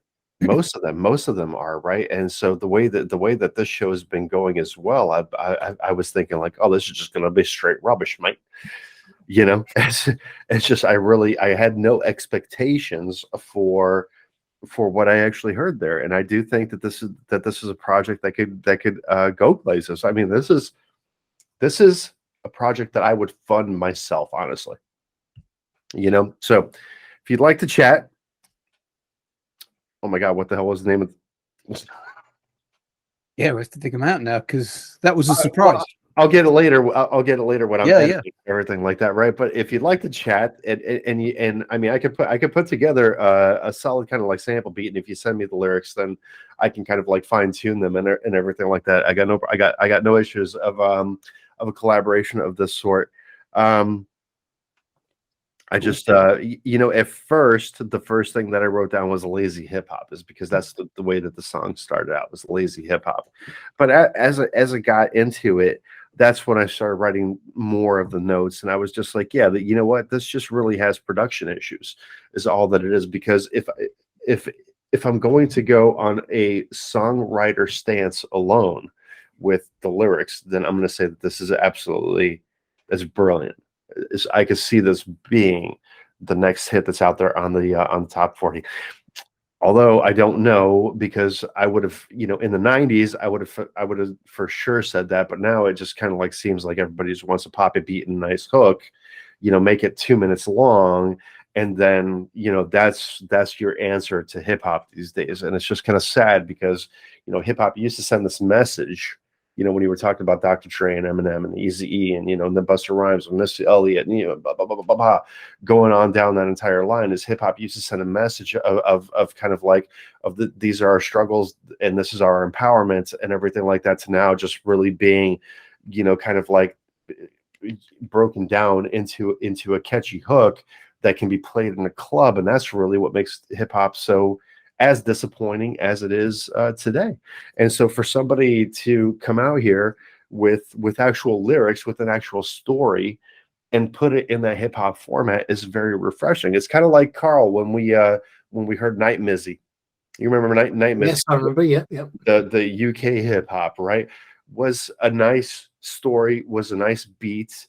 And even though it wasn't everybody's cup of tea, it was just refreshing to hear that kind of different hip hop to it. So I liked it, and I gotta say that just work with the right people. Just work with the right people, and believe me,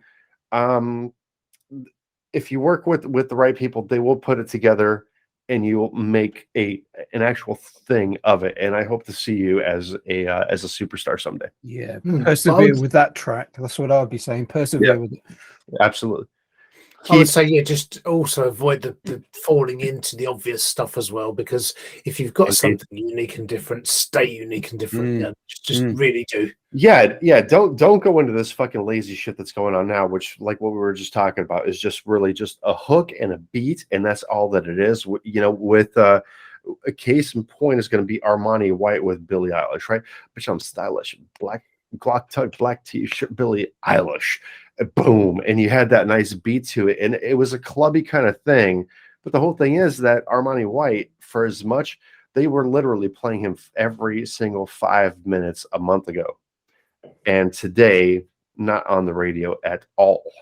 Okay, is because the record company has basically had its way and done away with them. So just don't fall into that. Always stay true to yourself as a musician, no matter what type of music you're doing, whether you're doing rock or whether you're doing metal or whether you're doing, electronic or hip hop or whatever the case may be.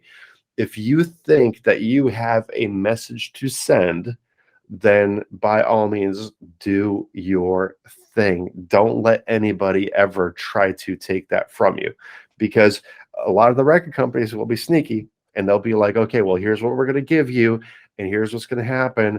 But then they'll want you to go through a whole bunch of artist development and everything like that. So just stay away from those pitfalls. If you need to stay underground forever, by all means, like Mos Def did. Mos Def was like, I'm not signing a major record label. I love my music. I love the way that I do it. And I'm never bowing down because this is me and this is who I'm supposed to be. So he stayed underground and he still made a killing. Don't sell yourself out. Yep. Yeah. Don't sell yourself out. Don't sell yourself for the cash, because the cash, believe me, sooner or later it could go away. Look at Vanilla Ice. Look at Fred Durst from Limp Bizkit, right? That was the whole thing. Is Limp Bizkit was big. He came on the scene, and I think he's a bartender now or some shit like that. So just again, don't follow the money. Follow your dream. Follow your dream, the way that you feel inside, with the expression of self that you have within you. Then by all means, stay true to yourself. The money will follow. It'll be there. You might not be a mega millionaire. You might not make any money off of it, honestly. But if you stay true to yourself, then something will follow, if nothing more than self-gratification. So maybe I said that wrong. Maybe I said that last part wrong with the self-gratification. I was lost in passion. You had me. I was. Oh, you had me at hello. I fell in love with you, Tom. You had me at kiss me again. Kiss me again. That's very passionate, though. I like that. But it's true. But it's true. It's true. Yeah. And it's just some people do need that advice, and I just feel like the young kids that are coming up there. He kind of sounds like a young lad to me, maybe 18, 19 years old. Once again, maybe this is a college project or something like that. I just don't want people falling through those pitfalls, because I lost the rights to my music with signing a record deal. I lost the rights to my music for 5 years, man. And it was just, it was horrible. And I heard my music on TV. Ow. That's bad. Yeah. But that's the whole thing. See? But that's what the record companies will do to you. Yeah. They will get you to sign a contract, and then they will take everything from you, and they will make as much money as they can from you. And then they'll say that you owe them money still, So it's just kind of one of those things. So stay away from those pitfalls, folks. If you ever get a record contract in front of your face, make sure that you do have a proper attorney, an entertainment attorney, read it and let you know exactly what the monetary situation looks like. Because believe me, a $200,000 advance sounds nice until you realize that if you don't sell 200,000 copies of your record, that you need to pay that money back. Then it's a whole different story, right? So just be wary of all that kind of stuff. So if you get a contract in front of you for whatever reason, then do by all means spend that $250 and go to a proper entertainment attorney, not one that the record company recommends to you. Just go find somebody outside and just get your P's and Q's in order before you actually put your signature on that, because once your signature is on that, you're pretty much done at that point. Moving on, though. Sorry, I spent a lot of time talking about that. Got a little passionate about that song because it does remind me of my early days there. And moving on to Eddie Nolan. Oh yeah, right. Says that it's a song to make love on it, but it's called War. Right, I'll introduce that. Bye Al. See you later. Off it goes. That's not the sound that an owl makes. All of its own accord. See, no hands. The core.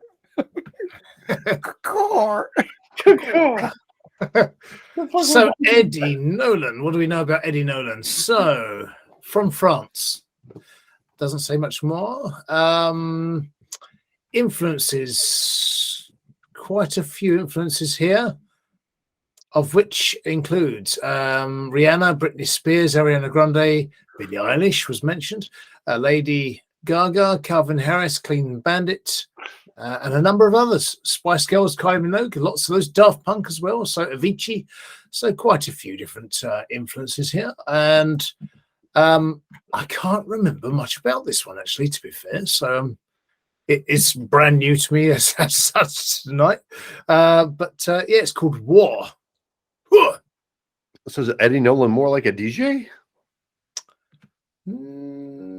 Don't think so. No, I think he's. You need to give it a listen. I think he's a budding pop star, but the War is a bit. The title War. I'm not quite sure where it's coming from, but listen to the track. It's an interesting track. Well, let's do this.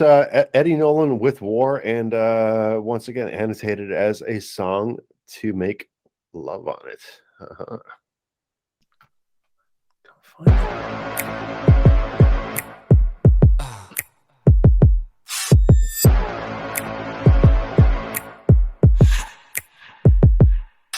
Light in the dark, anybody's here.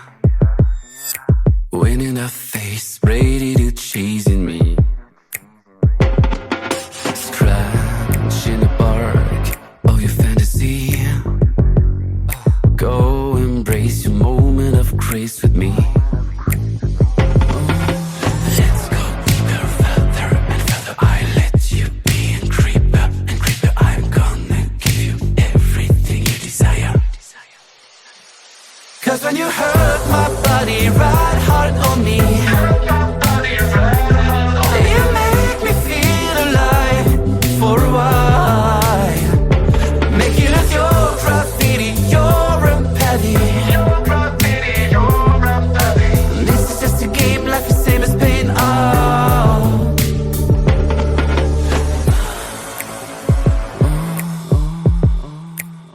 Now that you own me and hold me, will you stay here? Forget your whys, don't even theorize. Don't need to sleep, forget I am weak.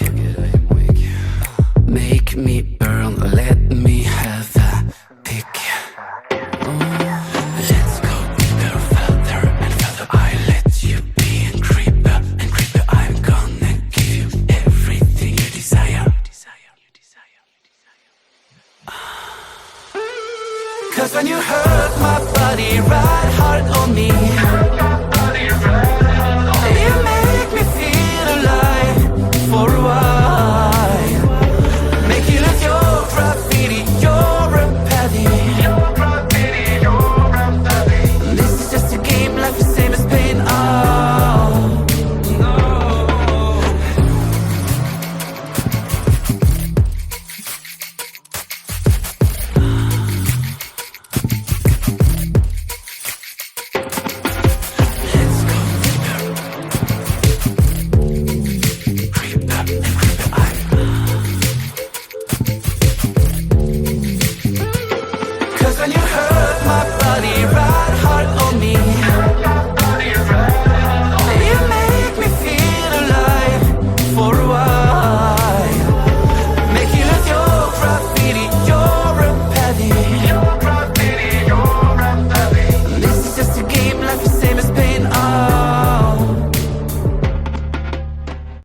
Quite an abrupt ending to War, Carlos Fandango.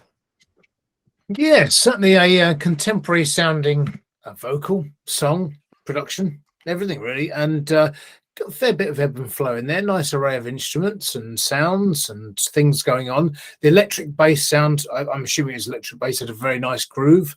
And if you look on, say, something like Instagram, Eddie Nolan's on there and he's got quite a few followers already, carving out quite a sort of distinct image and style of his own. So yeah, definitely sort of up and coming sort of artist, I think. And I think actually it's quite a memorable chorus, certainly something that's radio friendly that could be played on the radio and people would sing along to it or remember it within 2 listens quite easily. They'd be familiar with it. So it's got a good familiarity about it. And that's one of the keys to a good radio friendly song, is being able to become familiar with people very quickly. Because it's the familiarity that you actually get to like about the song, is knowing the song and understanding it. And so if you can do that after 1 hearing or 2 hearings, and it stays in your head, then that's the half the battle. Absolutely agree. Smart monkey. Right. Well, this track I absolutely loved. I love this track. So when it first starts to play, I was half expecting some kind of Marilyn Manson. I'm gonna have to try and pronounce this properly, but I think it's Måneskin as opposed to Maneskin. But you know the Eurovision Italian entry, Yeah. one. Yeah. So I was expecting something quite heavy, basically, and it doesn't. It turns into this very sort of dark pop song, but it does exactly what it says on the tin. It has a sexiness to it, a dark, sexy vibe to it. Now, the lyrics, I struggle to understand them in places, and I think that's just translation, and it needs a little bit of refinement here or there. But this, to me, is dare I say it, going to possibly be one of my favorite tracks of the night. I just think it's got that real commercial poppy element, and it could do really, really well. And then I went, and because I enjoyed it so much, I thought I'd go and have a look at him, and he's got videos. And I tell you what, he presents himself as a proper artist. He's already well on the way. You can see he wants fame and stardom. He is working at it, and this track could possibly be the one that gets him there. It ends too abruptly, and the only thing that it needs, from my perspective, to make that abrupt end work is that sexy that he's got about 1 minute 46 in. If he ended the track with that, so he goes and it just disappears, it would be brilliant. But I love this track. I absolutely love it. Carl was doing that with his discus. So. This is it. This is the song. No. This is the bedroom song they need to be playing. This is the song of the night. Yeah. I mean, a lot of the songs do end abruptly these days. So, but you're right. It needs to end with something distinctive. So that would be it. Right at the end would be brilliant. Yeah. Go listen to it. Go find my that I'm talking about. 146. You'll understand what I mean. Put that on the end.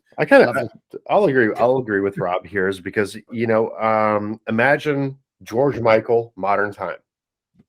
And I think that this is what we're going to end up with, right? So whether you're talking about George Michael as a solo artist, or if you're going to be talking about Wham as a duo, then I think that this is pretty much where we're going to be at.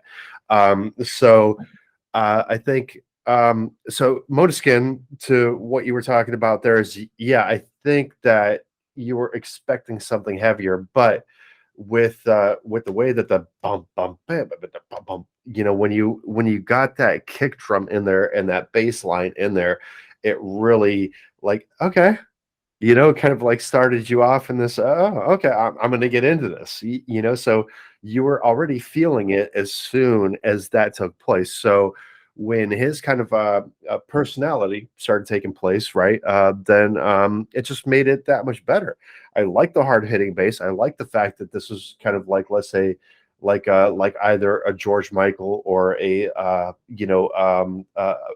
mature kind of like, let's say, Justin Timberlake, kind of going at the song. Then you know what I mean? I'm not.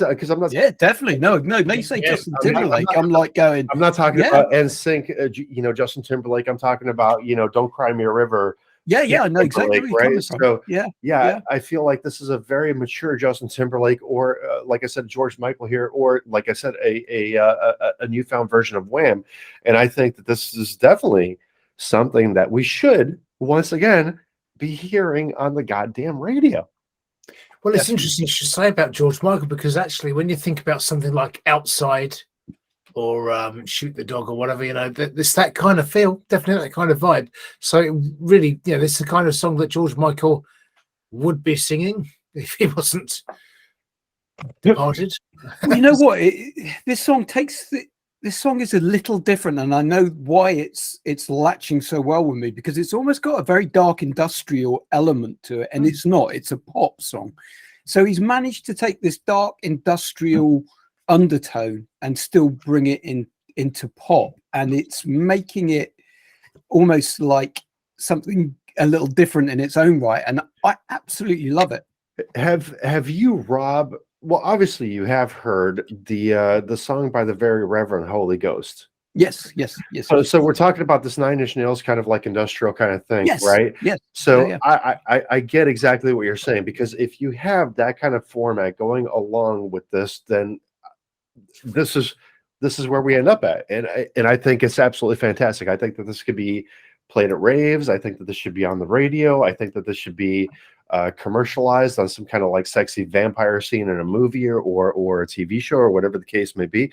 I mean, this song has so much potential, right? And just put the accent aside and everything like that. I mean, there's just so much that could be going on here.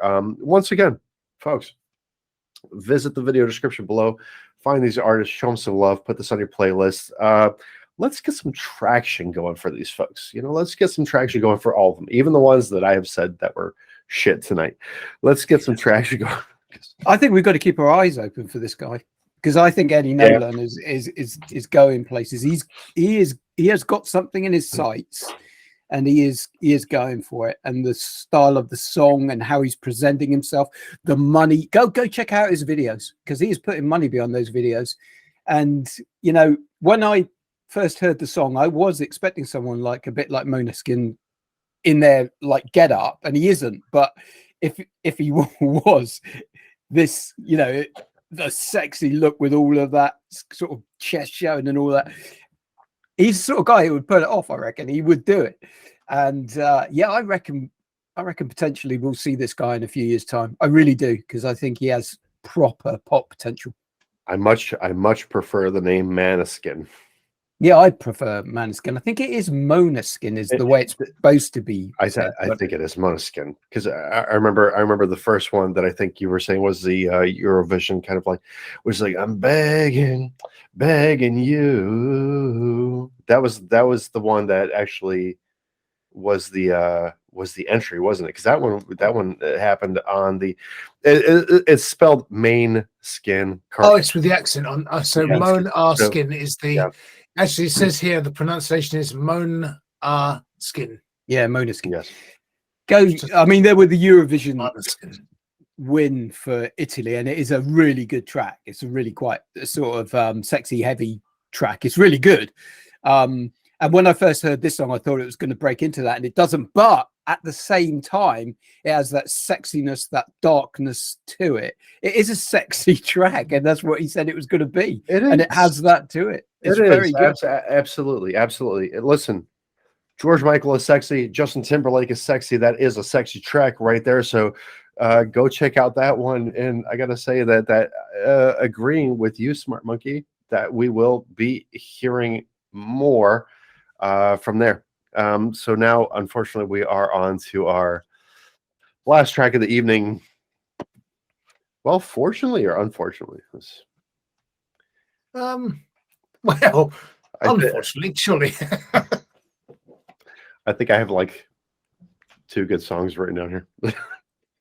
This is really weird. Actually, I'm going to tell you the Purple Bowl of Destiny has let me down once, but it definitely popped up a little bit of a hidden gem to work with, if anything else. Then So once again, bit of a rough diamond, I reckon that one was. The underground sound always goes in different directions, folks.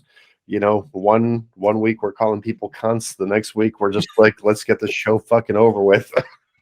But I think we have Dissension with Never Forget going on here. Carl, what can you tell us? Well, not a lot, because when you click on the artist, it goes to their sort of homepage, but there is no homepage for this artist on Slaps, which is a bit odd, unusual. But all we can tell you is about the song. So it says metal, so it's a bit of a rip-roaring, rousing end to the show. The showstopper is going to be by Dissension, and it's called Never Forget. It doesn't say much about it. It just says Never Forget by Dissension. There's no description. There's nothing about the band at all. I shall see what I can find out in the time we're listening to it. And it's 4 minutes 42, so I've got plenty of time to look. That you do for sure. 4 minutes 42 seconds. I think this is the longest track of the evening that we're going to listen to. Never Forget is also available on Spotify, YouTube, and Apple Music, and it says available on all streaming platforms. Kind of looks like it's registered as metal and new metal, but 34 plays, 2 saves, 7 fires only thus far. Oh, but it was reposted 17 days ago. Gotcha. Okay. Comments, these vocals, well, we shall check them out. Once again, Dissension with Never Forget. Enjoy.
Rip roaring good time on episode 24 here with our last song, Dissension with Never Forget. Left, right, left, right, left, right, left, right, left. Smart Monkey, take it away. Yeah, so I like this track. It took a little while to get to where it needed to go. As the song intros, it's a bit misleading. It's first initial vocals. Yeah, they're all right. I'm like, it's okay. Then it sort of just breaks into this cracking track full of powerful chorus and you know the guitar and everything is just brilliant. And it reminded me of even though it's not spot on the sound of Linkin Park, it has Linkin Park elements to it. It's got an element of like that repetitive kind of Oh, you can keep talking. You can keep talking. I do this something to me. a lot. So there's a I just, Linkin Park, yeah, Linkin Park. There you go. Yeah, if I had Linkin Park element to it, and I don't know if you've heard Blue Starly, but you know, very much elements of that very heavy aspect of it. Now that growling vocal that kicks in, I'm quite glad it's restrained a little bit because it could have just overloaded this song and it would have become too metal for me. But it sort of brings it in at the right places, a little bit like Evanescence. You know, they bring in that growly vocal just at the right point and then pull it back out, and then you've got the rest of the song coming through.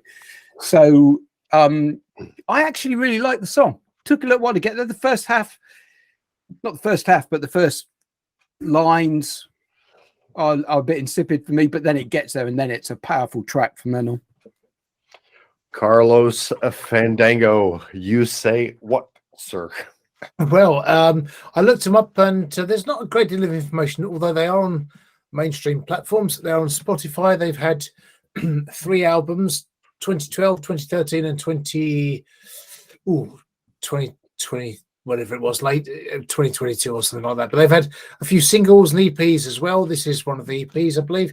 So actually, you know, there's quite a few tracks for people to discover in the audience if you want to. Yeah, I think that dual vocal really works quite well. Well, there's probably about 3 different sort of vocals all in all, but the main lead hits notes quite well and performs well. Nice solid vocal. But Rob's right, it's the growly guttural vocal, which is the one that sort of is, yeah, in small doses, it really works well. And as a counterpoint to the lead vocal, it really does work well. A sort of call and response things. But those, whereas, and we had that recently with Forever May Fall, there was a guttural vocal right at the end. And a couple others have been like that. But when it's all the way through the song, it just doesn't do anything for me. It leaves me a bit cold. But when it's like this, it's fun because it's a point of interest. But I would say this song's, whilst it's not epic in its proportions, it is a big, powerful, as Rob said, yeah, powerful song. So, and I think because of that sort of like quite a long sort of intro of that guitar riff, when the beat finally comes in, everything comes in, it does hit you quite hard. So, and the song does develop well. So, yeah, I mean, I don't think you could make it any shorter because it wouldn't develop then, you know, into the song that it is. So, yeah, pretty good song. I quite like it, and I think they've done they have potential for writing some more good, solid songs. For damn sure, Mr. Fandango. Let me tell you this, man. You know, you talk about the ebb and flow factor, you know, plenty. This definitely has that ebb and flow factor, right? Because, you know, I'm kind of like, I'm taking notes and I'm like drawing arrows and I'm like kind of like going all over the place as I'm listening to the song, because this really started off as like a Mike Patton from Faith No More kind of vocal to me. And then it kind of worked into like a little bit of Robert Smith from The Cure. And then eventually, you know, when it hit like the peak of the song, this was definitely like Linkin Park, especially with the song that they were doing with Evanescence. Wake Me Up. My goodness, I just thought of it now. I was like, I can't remember, but it was Wake Me Up, Wake Me. Right. And so there was that grittiness, but I was also thinking like Filter, like, hey man, nice shot. You know, and so there were all these elements going on in this song, and I do think that you're right that this could not be any shorter than what it is. It could probably benefit from being even longer than what it is, because you could really get a nice album version of a really nice metal song going here that will appease to a lot of people. I like it personally because it has a lot going on. Is because it does have the soft lyrics and then the grittiness. It does have a lot of like, let's say, this ballad guitar going on, then with the heavy guitar riffs. I do think it's a bedroom production, which is fine, because we definitely need more compression on the drums.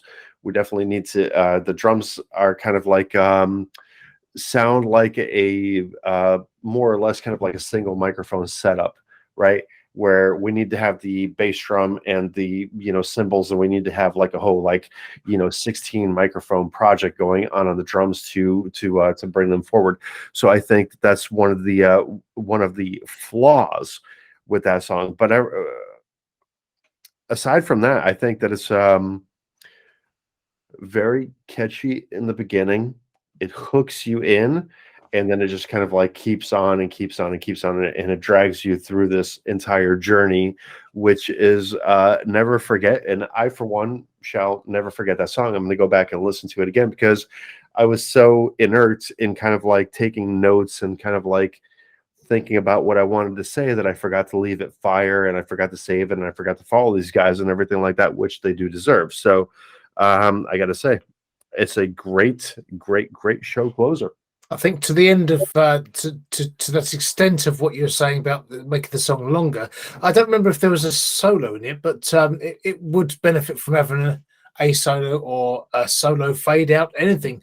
But just yeah, which would, I think, if it was longer, you could then build up the drama a little more and add something else to it. I think it wouldn't suffer for it, and it could make it into that more epic song territory. There was a little bit of a solo, but it wasn't like, it didn't like blow you away. So it wasn't very super memorable. Like, it was there, but it kind of like ended as soon as it started, it seemed like, and it was kind of like faded in between all the other instruments. So I think that this would be good. I think that this would be good as like a nice 5. It is almost 5 minutes, but like, let's just say a 6, 7, 8-minute track. I think that I don't think that anything would be lost listening to it at all with that. I'll tell you what you need to do as well is listen to some of their other tracks, because their other tracks are very metal heavy. So that really growly vocal is pretty much the whole track on their other tracks. So I actually like this track, and I like the fact that they've toned this one back and allowed another vocal to dominate it more, because I think this is, in my personal opinion, and it's going to be, metal fans will see it the other way around, but I feel this is a better song because it's got those vocals being mixed up. And you'll see what I mean if you go and listen to some of the other singles. And I think I'd picked up on that on my comments, because I'd said to them, I like the combination of the two different lead vocals, as well as the dynamic of having a fusion of rock and metal, because I thought that their opening third style suits them well, probably better, because it's more of a sort of less heavy style, and I think that suited them. I like that opening third of the song. It's good. Well, I like the combination of the both. I think they really pair very, very well. But when it's a solid metal song, there are many metal songs out there, and they all sound quite similar, and they're very, very growly and very, they're predictable to a certain extent. Whereas this one has a nice variety going through it, where it mixes it all up, and I just think it works really well. And I'd like to hear more of that style from them. Yeah. So okay, so I get what you're saying here. Okay, because every time I keep on putting in the web address to the song back in, and I click on Dissension to try to find out more about them, there is absolutely nothing. No, it's really about strange. them. No profile. Wow. They must So have not set a profile or something. I don't know how that happens, unless there's a glitch in the system. Who knows? It's a glitch in the matrix. So now we've had 10 tracks, including 2 Purple Bowl Destinies. In reverse order, what's your top 3, each of you? I'll tell you mine first while you're having to think about it. For me, I would say, so for the pop commerciality, catchiness of it, because I like Suzanne VanRandwyck's One Kiss Me Again, but I think Eddie Nolan comes in at number 3 with War. For the beauty and arrangement and composition and style, I would go for James Gaudi as my number 2, Intimate Expanse. I love that piece, that classical music. That's just absolutely beautiful. And for me, my easy top one, took me to another plane, is the Keeper of Things Sea Song. For me, that's my kind of music, and it just takes you onto another level, and it's so stripped back and simple, but his voice is just so good. I love it. Love the sound of his voice. Smart Monkey, your top 3 of the episode. Okay, so my top 3 are going to be similar. So for number 3, I'm going to have James Gaudi. Is it James Gaudi? Gaudi? Anyway, however you pronounce it, that classical piece to me was absolutely brilliant, because it's a hard genre of music to do and to reproduce in that very classical way. My number 2 is actually going to be Dissension. I don't like Linkin Park are one of my favorite bands of all time. Which is, I know from an electronic musician, you think, well, that doesn't gel, but there are elements of Linkin Park that take all of that electronic and hip hop, and they managed to blend all of those things and turn it into their rock style. So I liked Dissension because this had elements of Linkin Park in it, maybe a bit more raw and heavier, but yeah. And then top 1 for me was Eddie Nolan, War. I just love that track. I mean, it's not the sort of thing I'd typically go for, but I loved its dark, sexy poppiness. And to me, it was just out there. It was right at the top, just because it feels like could be a proper pop song. We could hear that. Yeah, that's true. Yeah. What about you, Tom? Well, gentlemen, for mine here, I gotta say that the bottom third of the show was definitely my favorite. So I'm gonna go with the I'm gonna have to obviously re-edit this and say the Purple Bowl of Destiny 2 entry. That was gonna be one of them. Dissension with Never Forget. I do like that song just for all the reasons that we literally just discussed. And I'll have to say that I think that my favorite of the night is Eddie Nolan. Yeah, I agree with Rob here. I think that Eddie Nolan, not only, I'm gonna have to go back and look, but I mean, I can only do so much as I'm waiting here for the song to play and everything like that, right? So it's not like I can switch through too many tabs, but I'll go back and I'll look through it. But from what I saw of the tabs that I could open and everything like that, for having, once again, folks, I listened to these songs the very first time. So this is basically DJ X Tech Reacts, right? Some shit like that, whatever. I'm not looking to make this a Reacts channel or anything like that, right? But I got to think that for the look and the style and everything like that, I got to think that Eddie Nolan's got to be the top of the night, because he definitely looks like he has that fucking pop star motivation. He's like, I'm fucking sexy and you fucking know it. You know what I mean? He's definitely got that vibe about him from what I can see, where he's just like Freddie Mercury. He's just like, he is a fucking superstar.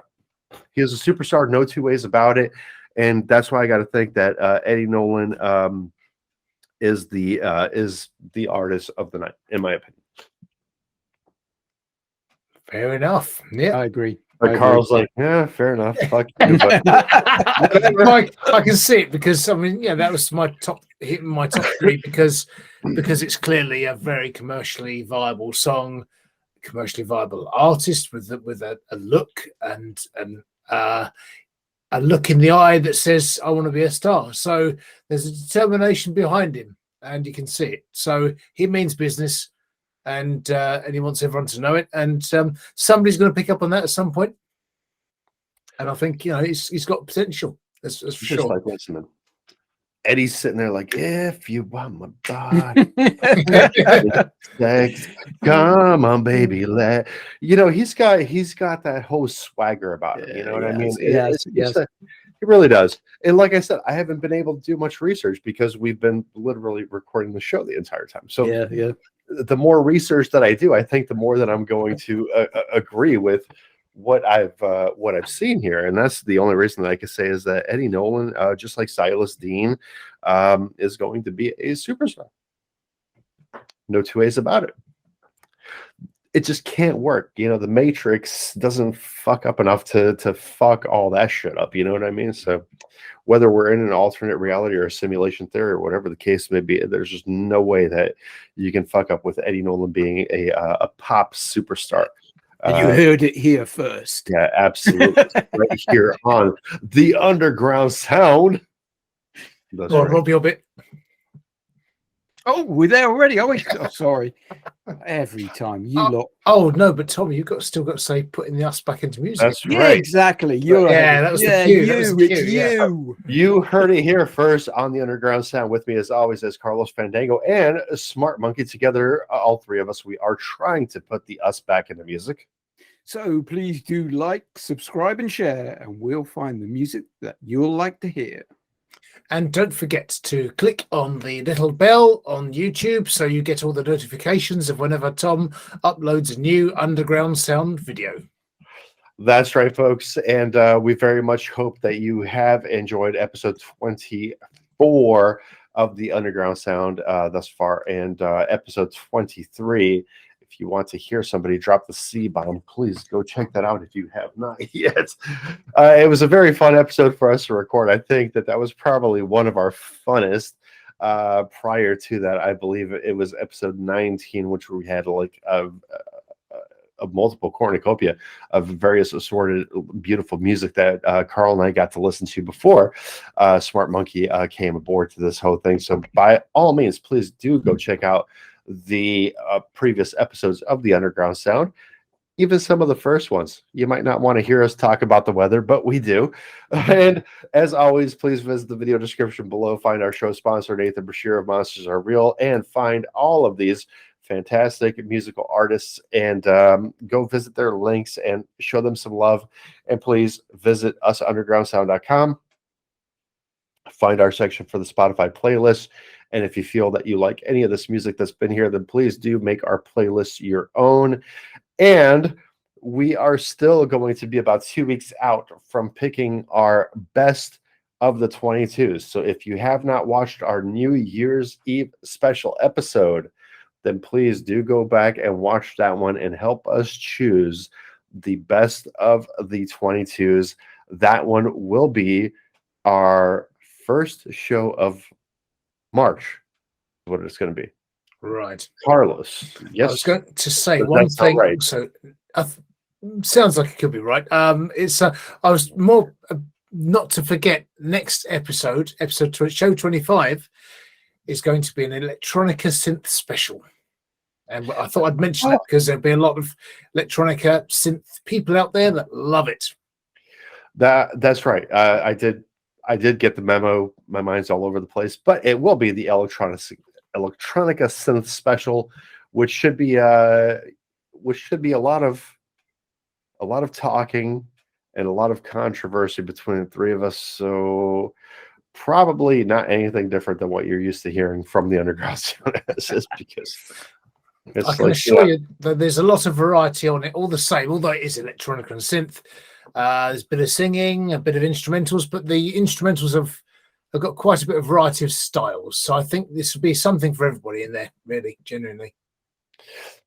As a closing, folks, I got to say to all the musicians and to all the fans that are actually listening to us, we want to deeply thank you for tuning into this show and the previous shows and the future shows for that matter. And we appreciate everybody being here, whether you are a musician or whether you are just a fan of music. We really do. What we're trying to do is cater to each individual ear, not just the musicians, but to the music aficionados as well. And so we do thank you if you've been here from the beginning, like Valentine or Slowwalk or Nathan Brashear of Monsters Real or whoever. If you've been here from the beginning, we'd like to thank you for that. If you are brand new, we would like to welcome you to this whole endeavor, which is bringing the underground music to light. Because let's face it, you're not going to hear anything new on the radio. Anything that you're hearing on the radio, you've heard before on the underground sound here. We've got the newest artists. So once again, I am DJ X Tech. With me is Carlos Fendigo and Smart Monkey, and we would like to wish you all a very pleasant evening and weekend, and we shall see you the next show. Be seeing you. Goodbye.